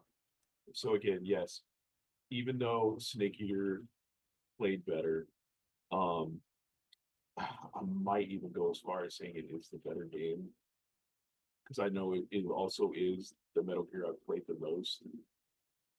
Metal Gear Solid 2 is still my favorite PS2 game, because of the impact, how it felt when it came out, even when they essentially pulled the rug out from under us and gave us Raiden. It was still interesting enough that I kept with it. And there was a guy at school, friend Robert. His next door neighbor was like this young single guy who just spent all his money on games. So Robert would go over to his house and he would play everything because the guy would have them on release. Whereas me, I'm waiting for like birthdays, Christmas to get these games. And I had to hide from Robert and I'm gonna have to pull it up. oh my And god, I'm I gonna remember read this it. story. I remember this story, dude. Yeah. You told me like don't say anything because I beat the game literally the day it came out. I got it a day. Oh wait, I'll go into my story in a minute. But go ahead, continue. I gotta find the release date. I don't remember. Okay, so Metal Gear Solid 2. Okay, so it wasn't that bad, but still sucked. So It Metal Gear broke Solid Street 2 Date. It broke Street Date. Keep in mind, but yeah. So regardless, came out November 3rd, 2001. Okay. I wasn't gonna get this. My birthday's in August. I wasn't gonna get this until Christmas. And I remember that Christmas, my two big games were Silent Hill 2 and Metal Gear Solid 2. So he goes over to that guy's house and plays the game and beats it that weekend. So in a couple of days after it released, he played it and he beat it. And he knows how much I love that game. Robert is a special guy. Everybody loves him, even though he's an asshole. He's like the only one that gets away with that. It's really weird. I told him, I said, dude, you know how much I feel about Metal Gear. I'd already talked to you. I let you know, like, hey, I'm not going to be able to play this for a couple of almost like 6 weeks, 6 weeks. Please don't ruin anything for me. I have to wait till Christmas. Everybody obliged. Robert did not oblige. I didn't have any classes with him in high school, but he followed me around and he would like try to yell stuff and try to spoil stuff because he knows like how my brain works. You give me a little nugget and I know enough about the series where I start like making connections and trying to figure stuff out. And I would like cover my ears. I would like run down the hall to get away from him. He okay, I didn't have a class with him, but I had lunch. We had like 3 lunches. And I had lunch with him. And we used to go sit outside in the courtyard during lunch period. I knew this was going to be the hardest time because this is going to be when I needed to avoid him the most to get no spoilers. So he had already chased me down the hall a couple of times throughout the day, but when we got to lunch, I had to hide. So I would go and spend my lunch period in the library. And there's nothing more nerdy or geeky than going into the library during lunch and then find the librarians like, I never see you come in here. Why do you come in here all the time? It's like, well, damn, this video game came out. And I don't want my friend to spoil it for me because it's dead set on spoiling it for me. Please just let me hide in here. So I spent however many weeks, 4 or 5 weeks in the library hiding from them. I don't remember who let the cat out of the bag, but right up until Christmas break, I had made it. I avoided him. Never saw him because we didn't have any classes. I knew what hallways he would take. I avoided him that whole time. And then, of course, because it's Metal Gear, it had to end, it had to have ended this way. I'm in the library. I sit towards the back near like biographies, nonfiction, and I look up. I see Robert walking into the library. Another friend of mine, Chris, who I was probably the one that told him the journey. And it was like slow motion. I see him coming through the front, and I get up. I'm like, oh my god, no! And it really the whole thing was kind of like the first Matrix.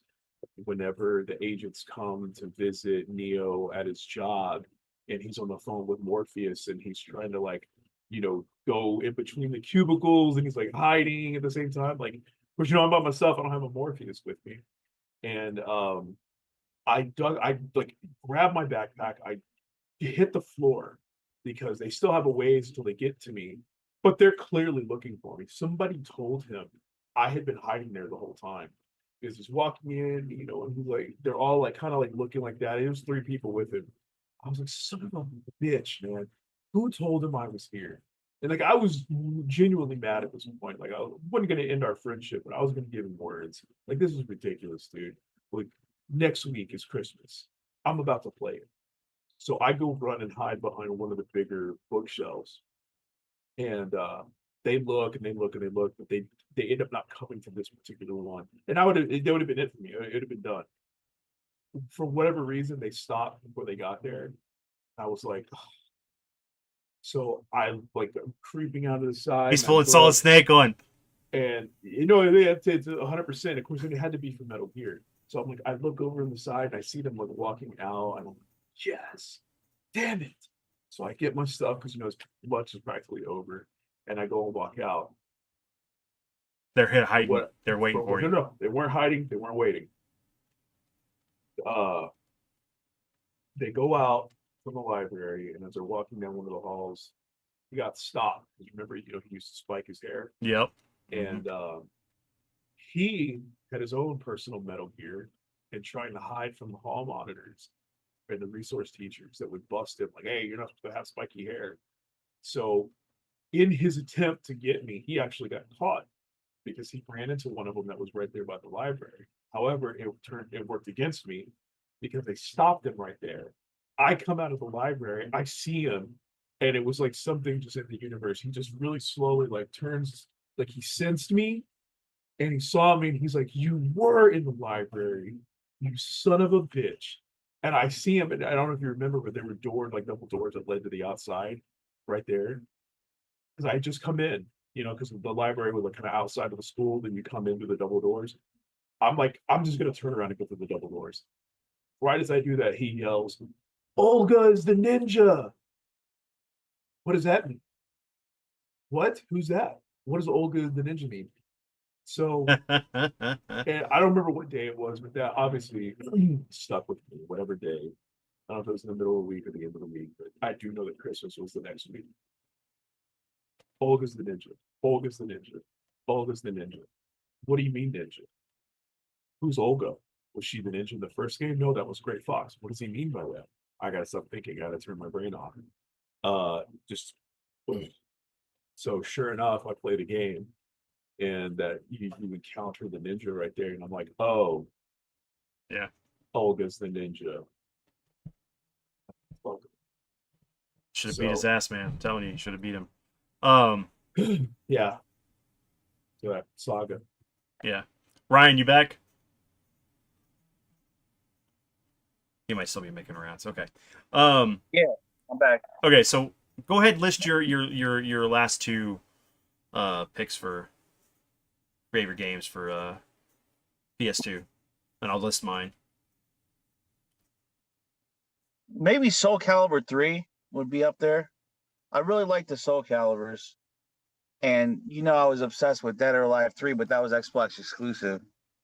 Um, I have to say probably San Andreas. Did that guy already get picked? Andrew picked that. That was his number 2. Hmm. Yeah.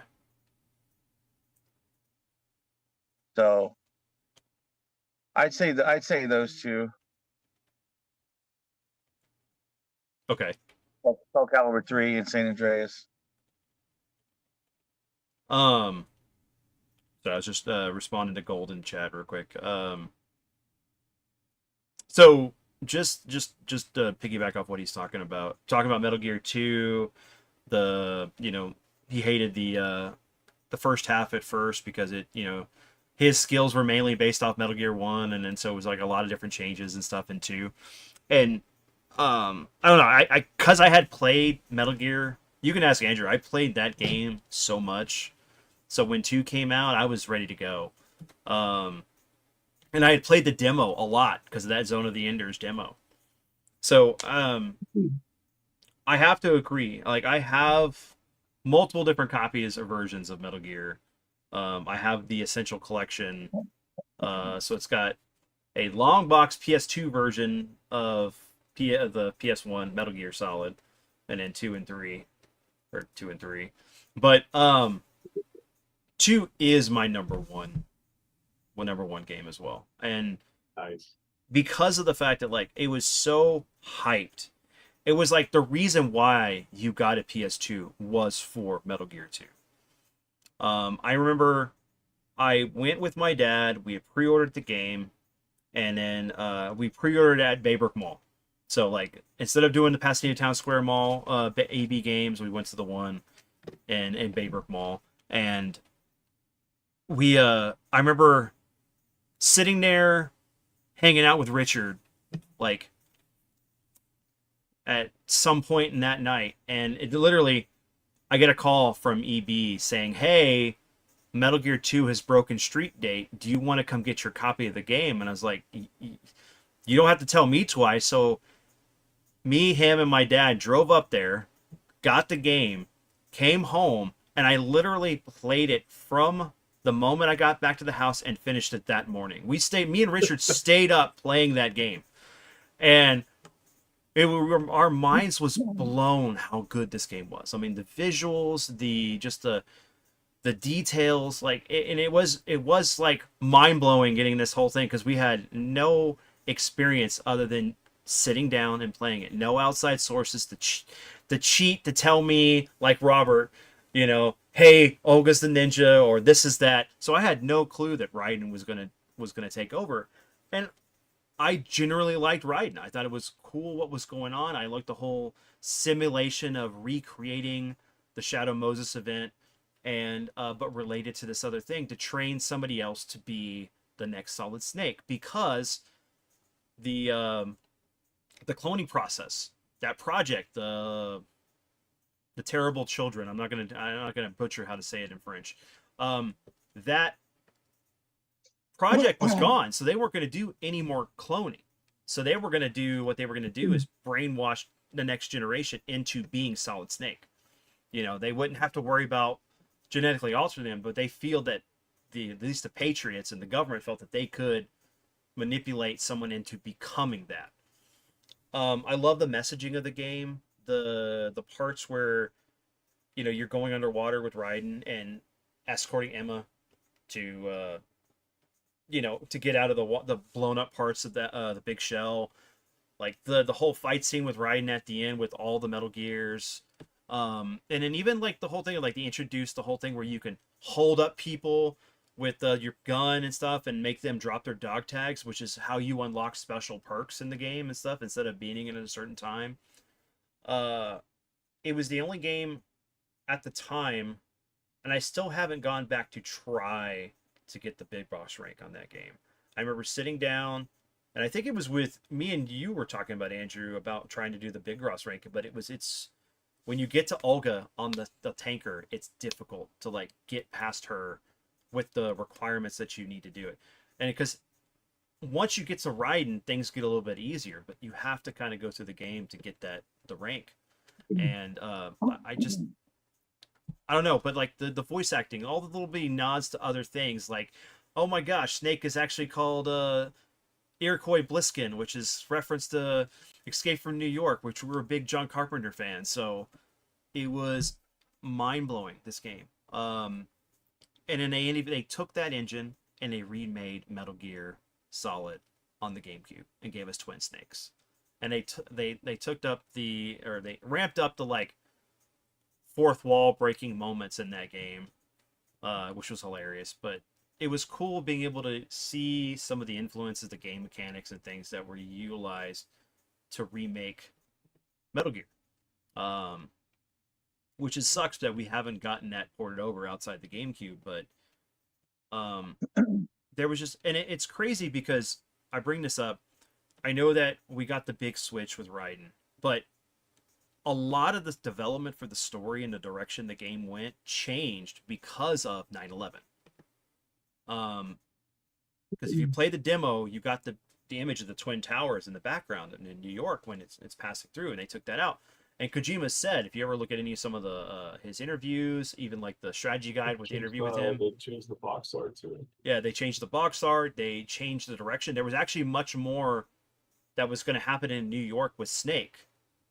So we only got to a certain point, and then they did everything else with Raiden. So I wonder, would Raiden still have been there, or would it have been Snake? But it's cool, just like looking at the what ifs of what this could have been. But this game blew my mind, and it was just amazing to be able to take what I loved from not only the NES version at the time, but for Metal Gear Solid, and then like have it on next gen. It just blew my mind. It added like all these new mechanics, these new features. You got more in depth in the story, and you found out that there was Solidus, who was another clone of the brothers of the Big Boss. So it was just a great game. But that's my number one, and then my number two. I'm going in a weird order. I said it because Andrew gave his, but would be Since you did San Andreas, Klonoa 2 for me, because it was too rare for me to have then, but I know about it now. Mhm. And looking back, I don't think there's a better platformer than that on there for me, because I played the remastered, and I have the remastered version of that, and it looks so damn good. But the original looked good as is. I just never knew about it then, but I'd like to have it so that my three are one platformer, which is Klonoa 2, one racer, which is Burnout 3, and then one fighter, which I'll go Soul Calibur 3. There's a lot of cool characters in that one. So the and one that had Heihachi. yeah, Soul Calibur Okay, 2 had yes, Heihachi, and then Xbox had Spawn, and Spawn. then Link was in the GameCube version. But I guess my number two, since I already talked about Final Fantasy, I was going to bring that up on my list, but this is definitely it's a tie between Metal Gear and this, and that is, and it was easy for me just to grab this copy because I already have it for a video I'm doing, is Onimusha 1. This game blew my mind. Getting this as a graduation gift from Andrew, I loved the samurai elements. I was a big fan of Ninja Scroll, and it was just all around great game. Why have we not got a Ninja Scroll game? Well, I mean, the closest we got was technically Onimusha 2, but it's not really. We need Jubei with the hat, the freaking rice hat. Yes, you do. Yep, going against. Yeah. We need all that. We need all that TNA too somehow. Let's get it done. All the horror TNA. But yeah, good point, Gold. That if you kind of think about it, it'd work for Raiden being trained as the next Snake with what he did in Rising. And Rising was a good game. It's not the game that originally Kojima was working on, but it did go to a new different studio. But he had a hand in the story, and it was really good.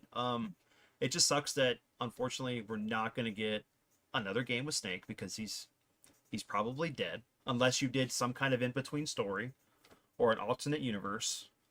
And I guess we're going to get the remakes, but Kojima's not at helming the projects at all anymore. You know what comic I was really into back in the day that was like Ninja Scroll? Blade of the Immortal. Were you guys ever read Blade of the Immortal? I was obsessed with that. I remember it. I don't think I played it. We played Tenchu.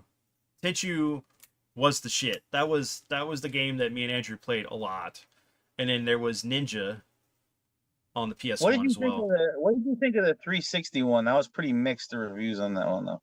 Tenju Z. That I loved Tenchu Z I did because too. it was mindless. Once I got over the fact that it wasn't, like Tenchu 1, Tenchu 2, which funny enough, I've never played Tenchu 2, but I love Tenchu, what was it, Wrath of Heaven on PS2? Freaking awesome game. Wrath of Heaven kicks ass. So naturally, when Tenchu, I say, oh, Tenchu CA, well, then I gotta do it. I gotta get it. That is extremely repetitive, but I always thought the kills were very satisfying. I really liked it. It was very stupid, mindless fun. Um, so yeah, and I think it was the first like non-children's game that I got all the achievements on the 360. Mhm. At that time I was like super into achievements, so I know we did a couple of BS games where Yeah, we you were could trying get to a boost our. thousand by like you get 1,000 gamer score, but not really having to do anything. This one was the first one I actually like earned it by getting everything in it. But yeah, I liked it. I know it's not good, but I liked Yeah. I would say that we did shamelessly rent games that were really easy to get 1,000 gamer score, just like the Avatar: The Last Airbender, where you just have to do these combo moves over and over again in the first stage, and you get all the it. trophies. What was it? Funny enough, Fusion Frenzy. I stopped with Sneak King. I was like, you know what? What am I doing with it? I'm going to Burger King to get a video game without a gamer score. So by the time the Sneak King had come out, that's when I had tapped out. And I said, no, I'm gonna do it the old fashioned way. Way, I'm just yeah. gonna try my hardest. You know I did pick that up recently, right? I actually picked up all three of the Burger King games like for really cheap at Rob's shop. He had them, and I was like, all right, I got to get these because I was on another podcast a couple years ago, and wasn't mine. It was my friend Chris's, and we were all talking about games or whatever, and this one dude just started talking about how great Sneak King was, and he just gave this like great intro, and it was very intriguing. And part of it's the way his voice is. He has just like this type of voice that like captivates you. And I was like, okay, I got to get this game. But yeah, I don't know. There was a lot of good times with the 360. I can't wait to do that episode. So that's coming at some point. I don't know if it'll be next weekend. We're kind of waiting on another guest to be available for that. I told him we'll hold out. So um but yeah, man, there was so many good games. I mean, like, just some honorable mentions. Terminator: Dawn of Fate is to me is still the best Terminator game. I watched you Yeah, play you that, watched me right? play it. Yeah, Yeah. yeah, it's got a great story. I mean, the the graphics aren't great, but it's like you literally play the story as if it's setting up the future war. You play like Kyle up to the point before he goes into the past, to save Sarah. And it's kind of intended to be the story that follows the or is before the first movie. Because as you know, with Terminator, every time time travel happens, the past future changes. So there's always like a difference. So like when at the end of Terminator, because of the change they made, it allows Skynet to make the T-1000 and so on and so forth. Imagine if they had a Terminator game that was like Shadow Destiny, popping back and forth. Dude, that'd be great. Don't get my hypes up, man. I don't get that. Yeah. Tekken, dude. Yeah, Tekken Tag, Tekken 4, Tekken 5. I say Tekken 5 is the best looking one. And that actually was pretty cool because Tekken 5 I think gave you the ability to play I think Tekken 1, 2 and 3 on the disc. But Tekken Tag was a phenomenon. There was like time we would go to the arcade and play Tekken Tag on the arcade right after school on the weekends. But then like if we couldn't do that, it was back at my house to play it on the PS2. And we would use that to just get better, and it would be fun because you just make these. We had a really good fighting game community here back at that time that would in always the follow us little at. area. Yeah, they would follow us to Tilt. They would follow us to Super Track, which was the big arcade we had. There was the Galleria had a really good arcade scene. There was one that your dad drove us to because it had that super rare Fist of the North Star game Yeah, yeah. with the punching pads. Do you remember the name of that mall? Like we drove a long freaking way. I fell asleep on the way. I remember that. Well, I think it was the one that had Exhilarama, right? Or that I 'cause think I feel like we went 45 south. You know, if your dad's still in the chat, maybe you can chime in. I'd have to ask But him. I remember it was like a long freaking drive. I fell asleep. When we got there and played the game, I remember you got all hyped on this. And so what the game is, there's It's like six Punch Out. pads along Yeah. the sides. There's 3 pads on each side, and you know when the pads are like they're flat. So whenever you're fighting someone and you got to hit them, like one pad up here will open, the other pad down here will open, and then you got to punch each one corresponding, and it gets harder and harder as it goes on. And Vince is there, he's like, ah, he's like hitting it, and then I remember one of them you missed, and you punched, you punched the screen. Do you remember Yeah, that? I do remember that. I do remember that. Died laughing. Luckily, it Oh, wasn't. because- Luckily, it wasn't like Because- I was like, "Oh my god, how that hurt!" But luckily, we. You I was. were I was so into it. I was more worried that I damaged the machine, and I wonder how we were like after we left. We're talking about. I wonder how many people did that same thing. Yeah, because I mean, you're and then like it gets because the bosses had gigantic life bars, so I mean, you have the term bullet sponge, this is punch sponge, and you were working up a sweat. It's only like the first boss or the first, and I just remember you threw that punch and you missed the pad, pop, it hit the glass. But that was a cool arcade. That was my big memory from it. I remember playing Tekken Tag there as well.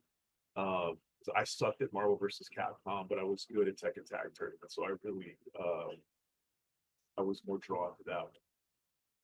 Oh yeah. No, I mean that's definitely another episode. Maybe we need to do a arcade episode 4 because I don't think I had you on the 2 or 3 that I've done. Because I did one with Dad and them. I did one with Alex and Jose, and then like I think Alex, Jose, and Bobby or whatever. I had to look at it, but I've done 3 arcade episodes. But yeah, we definitely talked about that at some point. That's my contribution. Okay, That's, right. Come on, tell me you had punching the weird things that happened with your friends with video games or arcades. You got anything?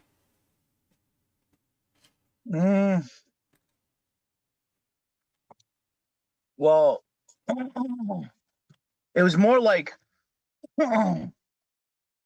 shenanigans that would happen like at the places that would be arcade / like bumper cars / batting cages, Mm-hmm. those kind of places where you just be crazy, like slamming into each other's go-kart. Oh hell It's yeah! more like getting violent with that. But video game, because remember, like for me, you're a little older than I am, and arcades. I was pretty young when I was going to arcades, so it was more like a thing. Like my dad would take me to the arcade. It wasn't like going with friends to the arcades because, like by 2000, like when I was in high school, arcades were kind of dying out because you could just play on the Dreamcast and you could play on PlayStation, and so I didn't really have my arcade stories are always just like it was like a me and my dad event more than friends. But I guess like the times I'd be with friends in high school at arcades would be like the arcades that would be at the movie theaters. Oh You'd yeah, be playing like a racing game together, or one of like that Terminator Salvation game was big for a while. There was like an Alien game. Alien 3 The Gun, or Yeah, that one was cool.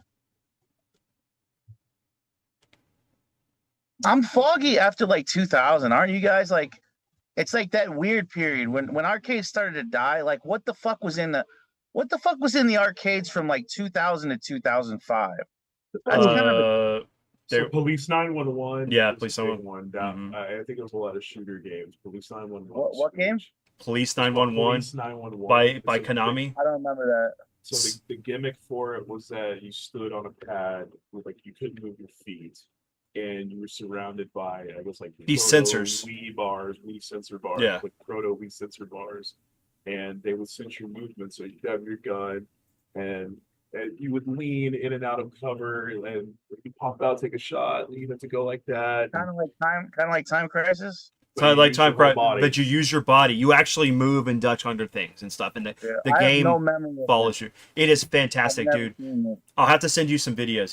You would love this. As a person that loves shooting games like that, like the gun games, you'd love this. Dude, when you play it, you would get a workout. I remember the first time playing that and finishing it, I felt like I had went to the gym for 2 days straight and didn't get a rest in Yeah, because it was all leg day. It was leg day. Dance Revolution was big early 2000s, wasn't it? Dance Resolution was really good and fun, but that was around that time. But you had all Street All the Fighter, San Francisco Rush racing games. Street Fighter 3.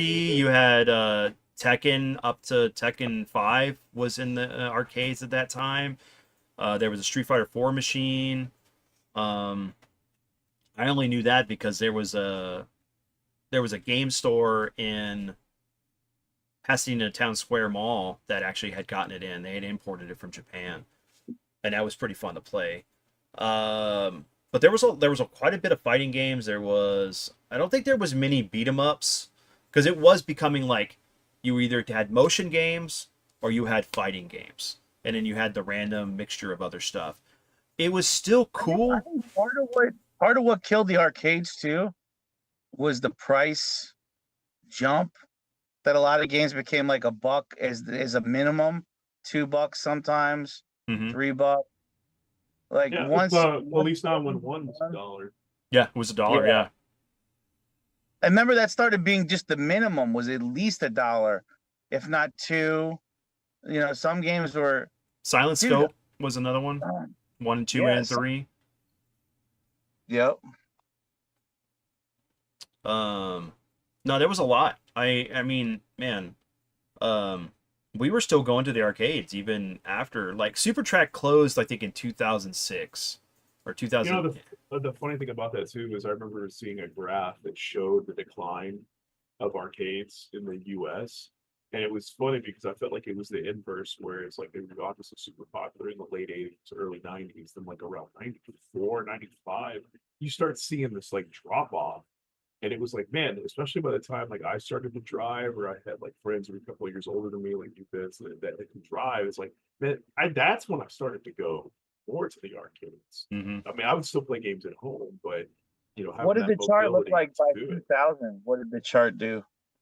Oh, it was freaking it had cratered. That's why it was so weird when I was looking at that chart. I'm like, man, that is a That's not what I personal remember. experience. Yeah, Yeah, and they were still full. Like you still had a lot of people there. I mean, dude, they they were would parking have, lot like, would be older full. games. Yeah, you would have your older games in the back. Like I remember, for whatever reason, I loved the Street Fighter, the movie, the game. So I used to play that a lot. I beat that on stream a couple weeks ago. Vince wasn't there for it, but I beat that on stream. I really liked that one. Carnival was another one I really liked. That was a shooter game. But yeah, The House of the Dead games. I mean, there was That still never got ported to a console. Carnival. Carnival now. So the one thing I'll add is the death of arcades really kind of took when online gaming hit its niche, and I would say that's 360 era.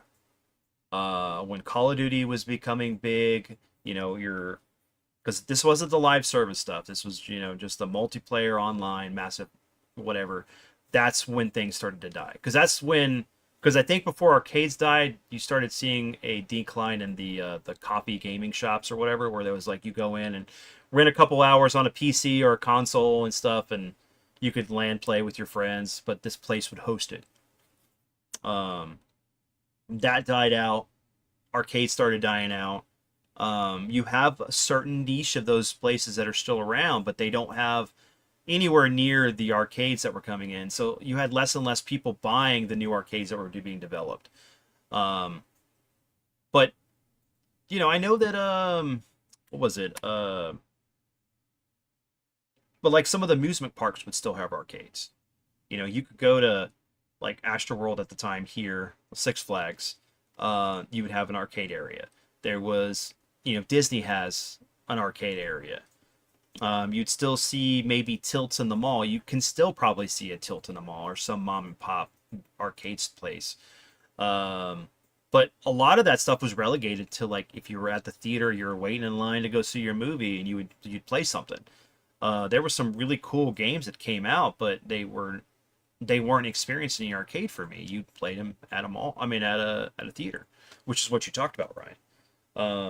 And it just sucks because I miss arcades. That's why like arcade one-ups are so cool, because the fact that you get to capture that experience with like some of them, and they're somewhat reasonable price, especially when I bought mine. But I still wish I had a couple more. I want that Terminator arcade machine. Now that those are when those go away, people are gonna realize that there's gonna be something missing when they're not, Well, they're not as easy to come by. And you may see a slight increase in the used market of the pricing on those, because when they stop making them, and I mean they are what they are. Yeah, it's like particle board, and they are a little lower in height, but I've yet to have any break on me. I have like 8 of them. Yeah, I haven't had any problems with them, other than when I bought the cocktail table for the was like the 12-in-1 Street Fighter Capcom stuff. It was like most of the Street Fighter games as far as the 2 variants, but it had Final Fight, it had Darkstalkers, and 1942. I got that specifically because I wanted that, but I haven't had that one hooked up in a while. I need to hook it up. I just don't have the space at the moment, so I have it stored away. But my Mortal Kombat, the Midway collection, the 12-in-1, the Turtles in Time, the Turtles 2 arcade, and then the Turtles arcade original. Well, the one that kills us both, dude, is we want the X-Men arcade. Yes, and that is a missed opportunity, man. That needs to be. You buy 2 of those, you put them together, and then you have the 6th player, because that's how you should play that game, as 6 players. But that would take up so much space, and I know they're not going to do that. One can dream, but I would love to have that. What killed arcades occurred when you went from 25 cents, 50 cents, or $1. That's what I was just saying. And you played until you beat it or you died. That changed about the time. But I still think that I don't think that would have really was a problem, because I really think it was the birth of online gaming that destroyed arcades. I really do, because the convenience at home. A little of both, to be fair. Right. Because remember, Vince, if your money doesn't go as far, you're not gonna fuck with it as much. If your money is not, if you're out of there in 10 minutes, instead of spending an hour there with what your money can do, if you're out of there in 10 minutes, they're going to feel that in the industry. Right. If people are spending a tiny percentage of their time compared to what they used to. Right. So you're in and out. You think about like, okay, well, I can go pay. Remember, we're talking about 360. I mean, technically from PlayStation up to just recently. I mean, well, actually, up to the Xbox One and PS4, games were $50, $54. So like, you can go buy that, play that, and have endless of fun, and not have to continue to put quarters in it. So it justified the reason why you'd want to stay at home. So it does encapsulate what you're talking about, because you can go spend $20. And you're out of there in 10 minutes or 15 minutes because the game is hard. You're like, yeah, I'm going to figure it out. Because the hype has died down, especially if you're not playing with other people. Part of that whole is the experience of doing it. So I want to throw a different wrinkle in there. Trying to find the chart that I saw has been task. So I know, unless I misunderstood you, Vince, it sounded like you said that the real either decline or that what killed it, was like Xbox 360 online gaming. Well, it So was online gaming in general, but right, Xbox 4, you think about what was popular at the time, the Xbox Live. If you were a gamer, you had to have the Xbox. I mean, think okay. about it. Well, I was hanging on the fact you said 360, and I'm like, that's a little bit too late. That's 2005 and so on. I was thinking much Well, more like much more sooner than that. So this is the wrinkle I wanted to throw in okay. there. You also look at what games were at the time. So when you go back, if you go back and you play, NES or Master System, especially Genesis games, the arcade at home games, when they ported these arcade games over, they still had that essential design of, take your quarters. They just ported it at home. So like you would get, especially something like Altered Beast, look, in your eye, in your mind's eye, Mhm. really did look a lot like what you saw in the arcade, but the gameplay stayed the same. So you started to see somewhat of a decline in the early 90s, from what I see here. But then obviously Street Fighter 2 and then Mortal Kombat hit the scene. The arcade gets revived because at this point there's about a 4-year point from about 93 to about 96-ish where arcades really, like, the graphics really started to take off. You weren't going to get that at home because it was always like that, but you weren't going to get one-to-one conversions. Even as much as the Saturn had tried, especially with the megabyte cartridge, like the 4 meg cartridge you could put in there. Then it still only Those worked games- for 2D games, though. Yeah, and those games look amazing. You weren't going to get that until the Dreamcast, which by that time, the market had crashed. For arcades, at least, the popularity had declined substantially by then. Okay. I guess like the wrinkle I want to throw in there is, yes, the prices for the games, yes, online gaming, but games in general just changed. Mm-hmm. Why would you go out specifically to an arcade? Like if you're at home playing, little on your Atari, then you go to the arcade, you can play Space Invaders, looks so much better. We'll just bring that up a couple of years. Why would you go all the way to the arcade to play something, like it's still cool, like, I'm trying to think something a bit out at the time, like 95, 96. But why would you go do that when you can stay home and play Metal Gear Solid? You're getting your money's worth by that point. Games have dramatically changed from just being, oh, I got to get the high score. That's how you always knew. Like I hated seeing in movies when they would fake talk about games or fake play games. They'd have their controller. They'd be like, oh, this game is amazing. Nobody plays like that. Or they would, talk about a game like, yeah, did you get the high score? Who plays a game where you get a high score anymore? Games fundamentally changed. So no, you weren't.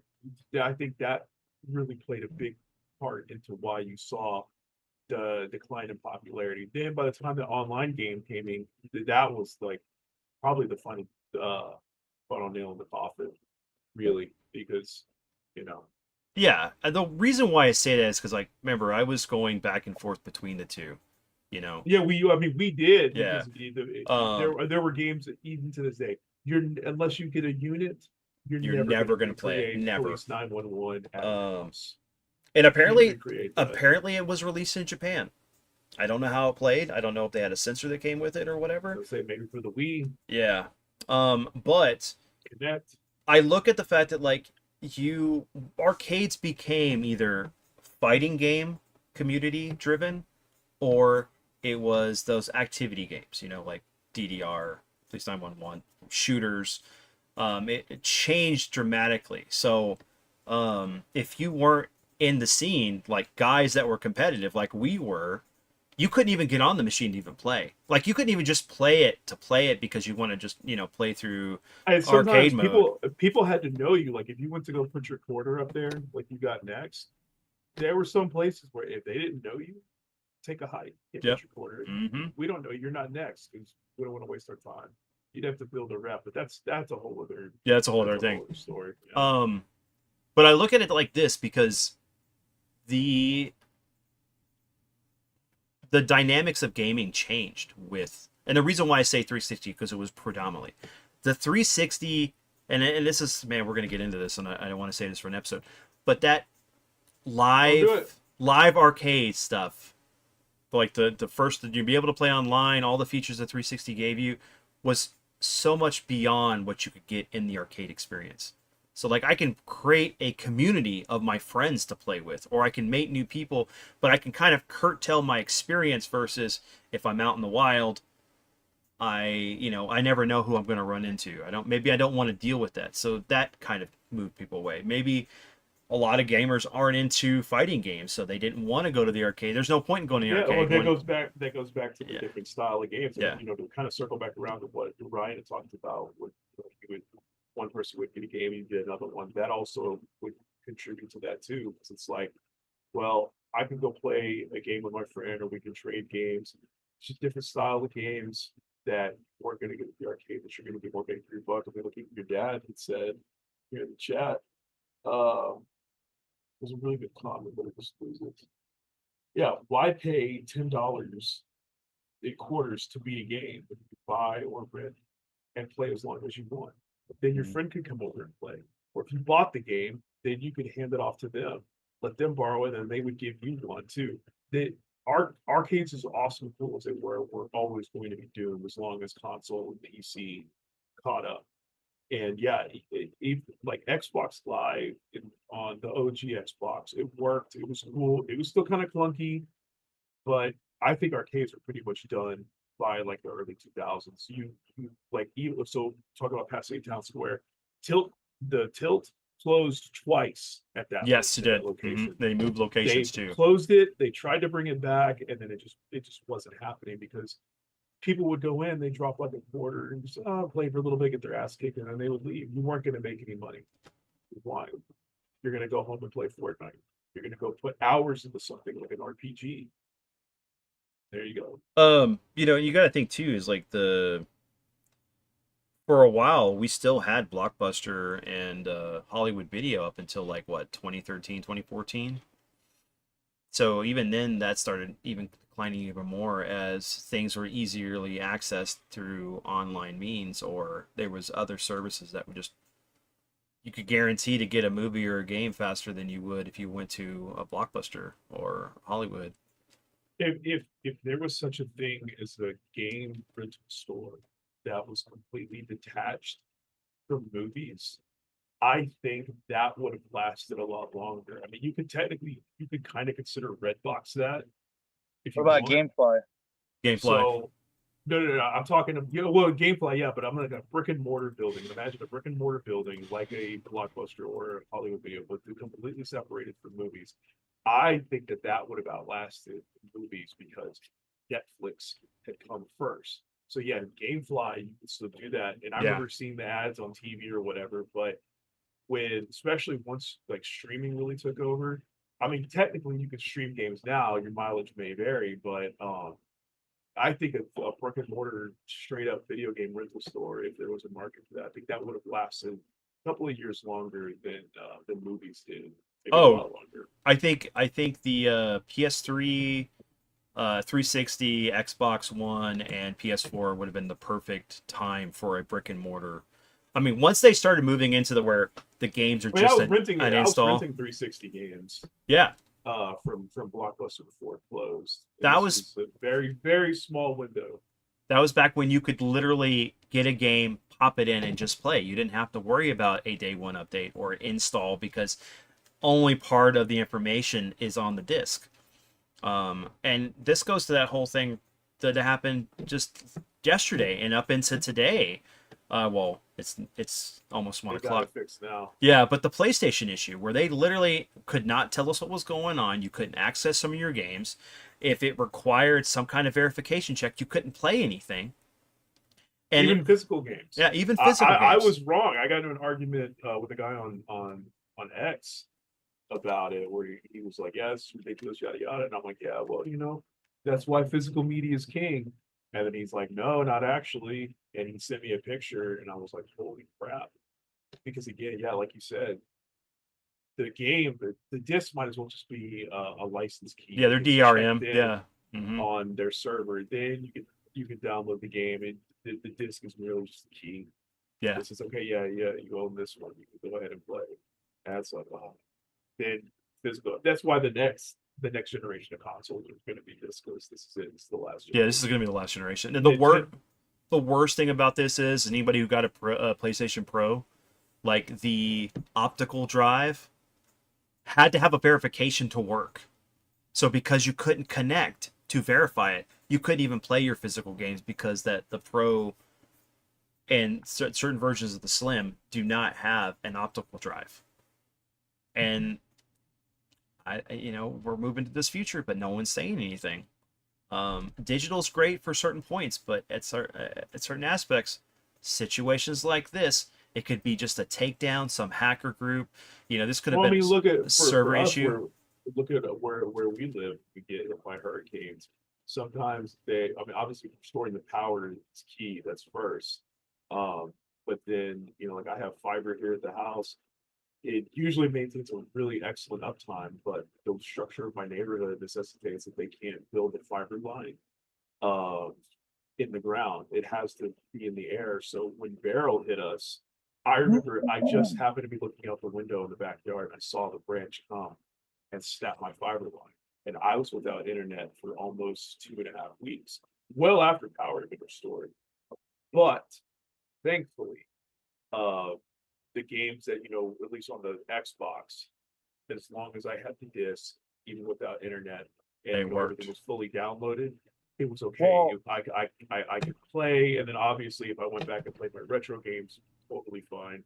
When But you set your PlayStation or Xbox to a home console, like if you have multiple ones, because I have multiple consoles of them. Mhm. When you set one to your home, like your home-based console, if internet's out, the games will still play on that one. Except for the PS5. We found that out with this outage just recently. There's certain games that would work, some games wouldn't work. It was very spotty connection. Some stuff just would not work at all. You couldn't even get into the store. You couldn't run like even games that you would purchase because apparently, from what we found out, is that every game that you have on the PS5 that we know of has to have a verification check, even if it's downloaded.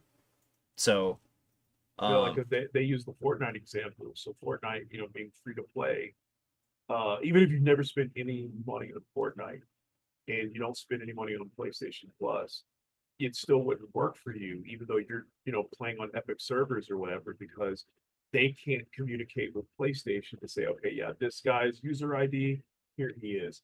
You couldn't even get that far. It had nothing to do with Epic. Diablo 4 is the same. Anything that required a server that was outside the thing, that you could have gone on your PC or Xbox and it would have been just fine, or your Nintendo Switch, but it has to go through that verification check, and that knowing that sucks. It's not going to stop me or deter me from buying PlayStation stuff, but like I maybe need to look at diversifying more of my other consoles for this stuff instead of just making my PS5 my predominantly gaming console. So it's something to look at. Hopefully Sony will look at this and there's enough feedback from people that they're going to say, hey, you know what, maybe we do need to change this.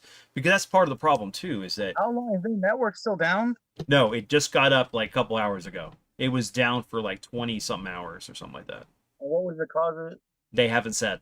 They haven't said that that's driving people up the wall. Yeah. Because I mean, they've already had a couple of they had the big breach for around the PS3 eras when they had that big data breach that was crazy. Well, they had the PlayStation shut down for the PS3 I don't for. trust those motherfuckers to ever leave my card on there. The pieces of shit.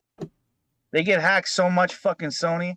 I always take I'll buy a game on there and take my card off there because I don't trust those fucking idiots. Every time, dude. Then they say they leaked all your card information. Well, that's why I take my shit off every time. It happens with Microsoft, unfortunately, too. But that's why I use the gift card method. I'll go buy like $100 card and I'll use that up for whatever until I get done. And even if I do, I usually use my PayPal and I'll close that out at any moment.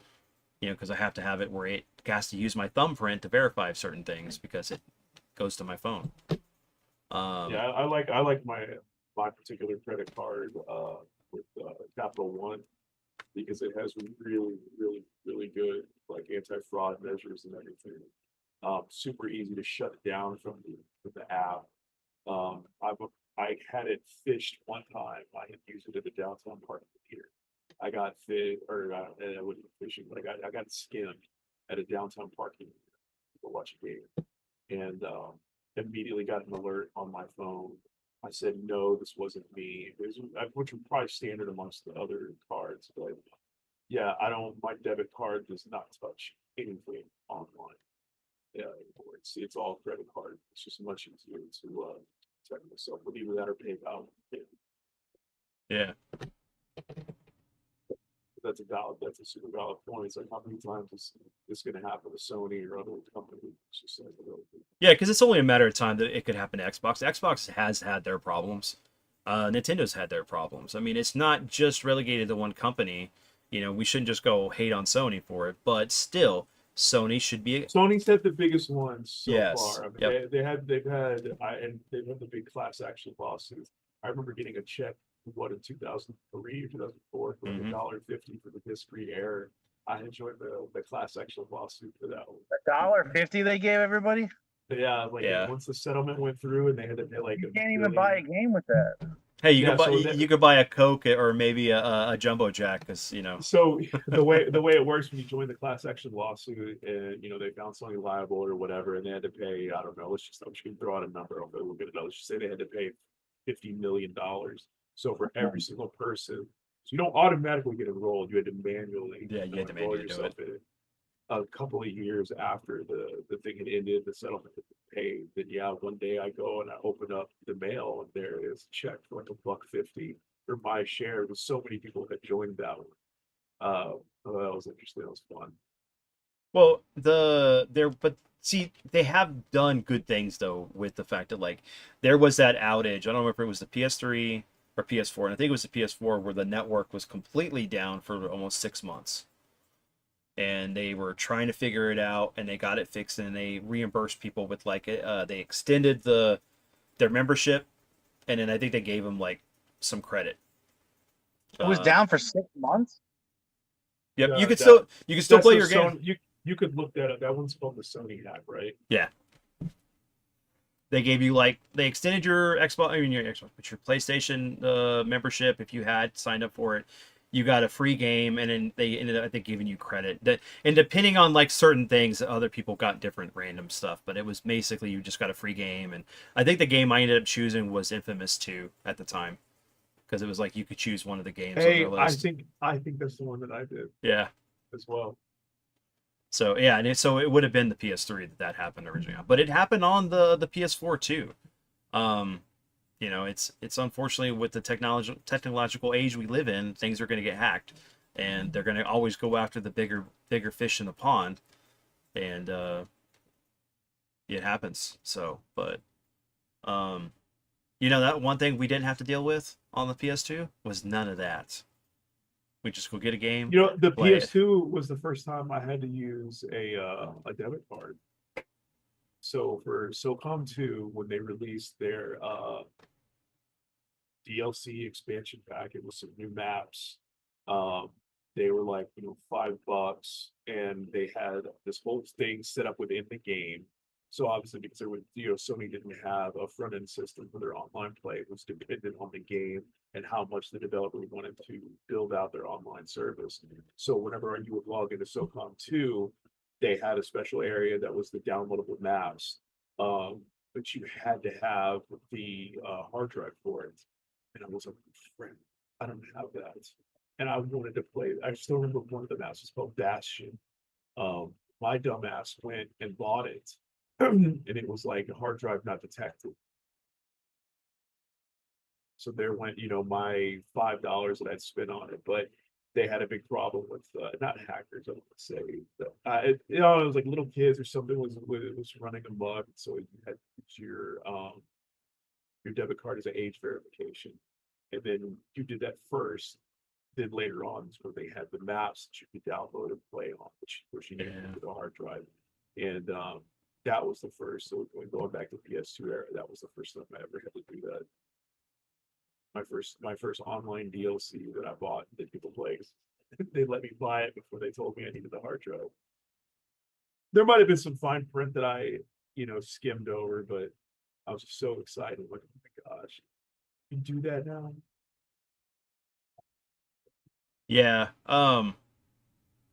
It's a great console though, overall. I mean, like I don't think I downloaded anything, but I do remember the age verification with your credit card because you had to do that with Tony Hawk, and I do remember it with I don't remember SOCOM. that. Oh, and by the way, it was which Tony Hawk did we say was the one that was online? I think it was 4.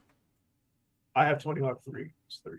Yeah. Because I had to look at the back of it and I'm like, did we say 3 or 4? And sure enough, online was Tony Hawk 3. Yeah. And that was like, I think a whole year before the adapter, that piece came out. Isn't that wild? Yeah. Like they're like Neversoft was just ahead of the game. Like, okay, well, you guys are going to release it eventually, so we'll just go ahead and put the mode in there. But it was very convoluted mess until like 4, because like 3, I remember Oh, it was a yeah. pain, and you asked to get set up, and then like hope that you're going to connect to some, because I think it was a peer-to-peer system. It wasn't even on a server. Yeah. It was like whoever had the best connection would actually be the host of the game. And nobody had the best. No. All of our connections suck. Yeah, we only had 56K modems or DSL or broadband if we were lucky. T1 lines, remember that was the big thing that everybody wanted to have. It's like the $2,000 or $200 a month service. Yeah, a guy in my neighborhood had it.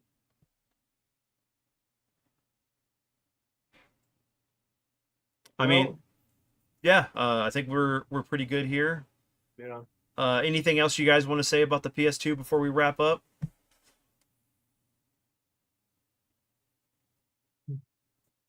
No, I think we're good. Yeah.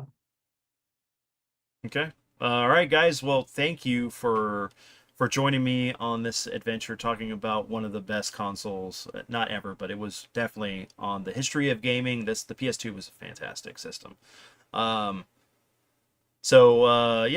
let us know down below what some of your favorite games on the console was. Maybe some of your memories. We'd love to read it. We'll respond in kind.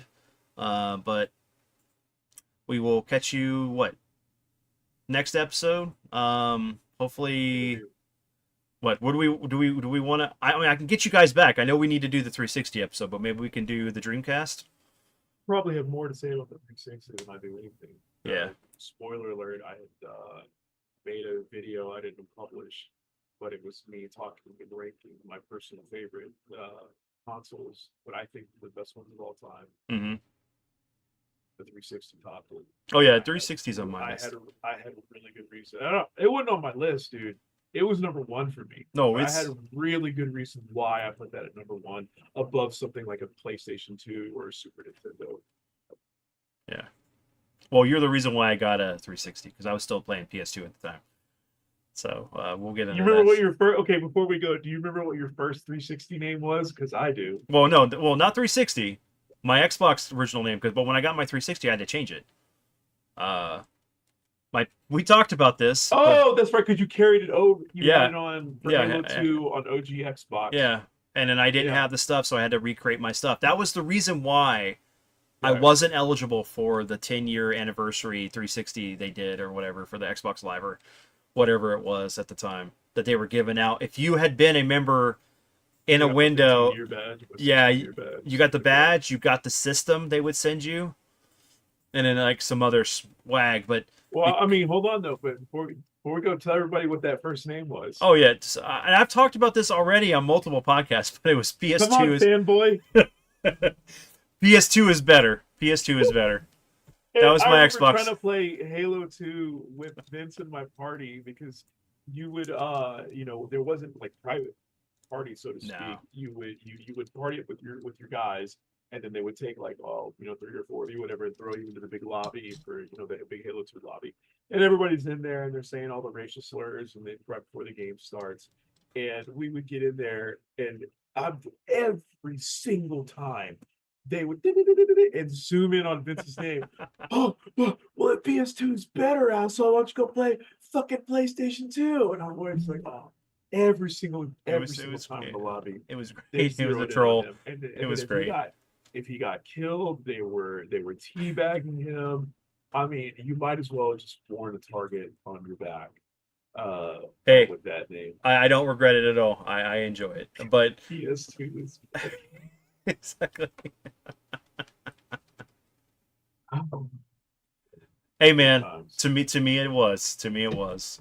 But the 360 is a different matter, and my gamer tag is something different. And that gamer tag transcends all my consoles right now. So, but yeah, thanks guys for the laughs, the fun. We'll figure out when we're gonna do the 360 episode.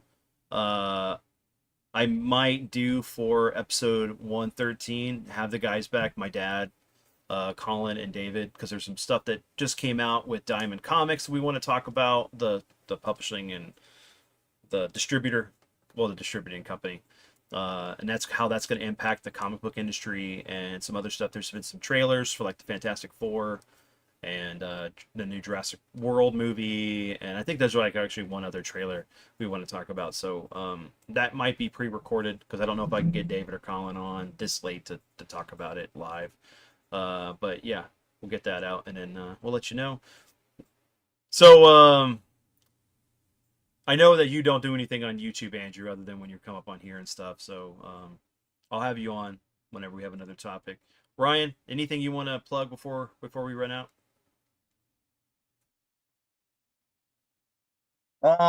No, just live every Tuesday night, 10:30 p.m. Eastern Standard, taking your 80s, 90s game requests, playing you 80s, 90s toy and game footage. And if you subscribe, you're gonna get a daily toy short and a daily game short every day. So And if you show up and you're good to Ryan and you request, he will cover one of your song requests. yeah, that too. So, but I was gonna join and just request like troll games, like Silver Surfer. You can do that too. you can do that too. He'll do it. He'll do it. See how many F-bombs we can get. I'll play them. It won't be for very long because it'll be too frustrating. But I'll play pretty much anything. Yep. So, but all right. Thanks everyone. We'll catch you next episode. So, peace out.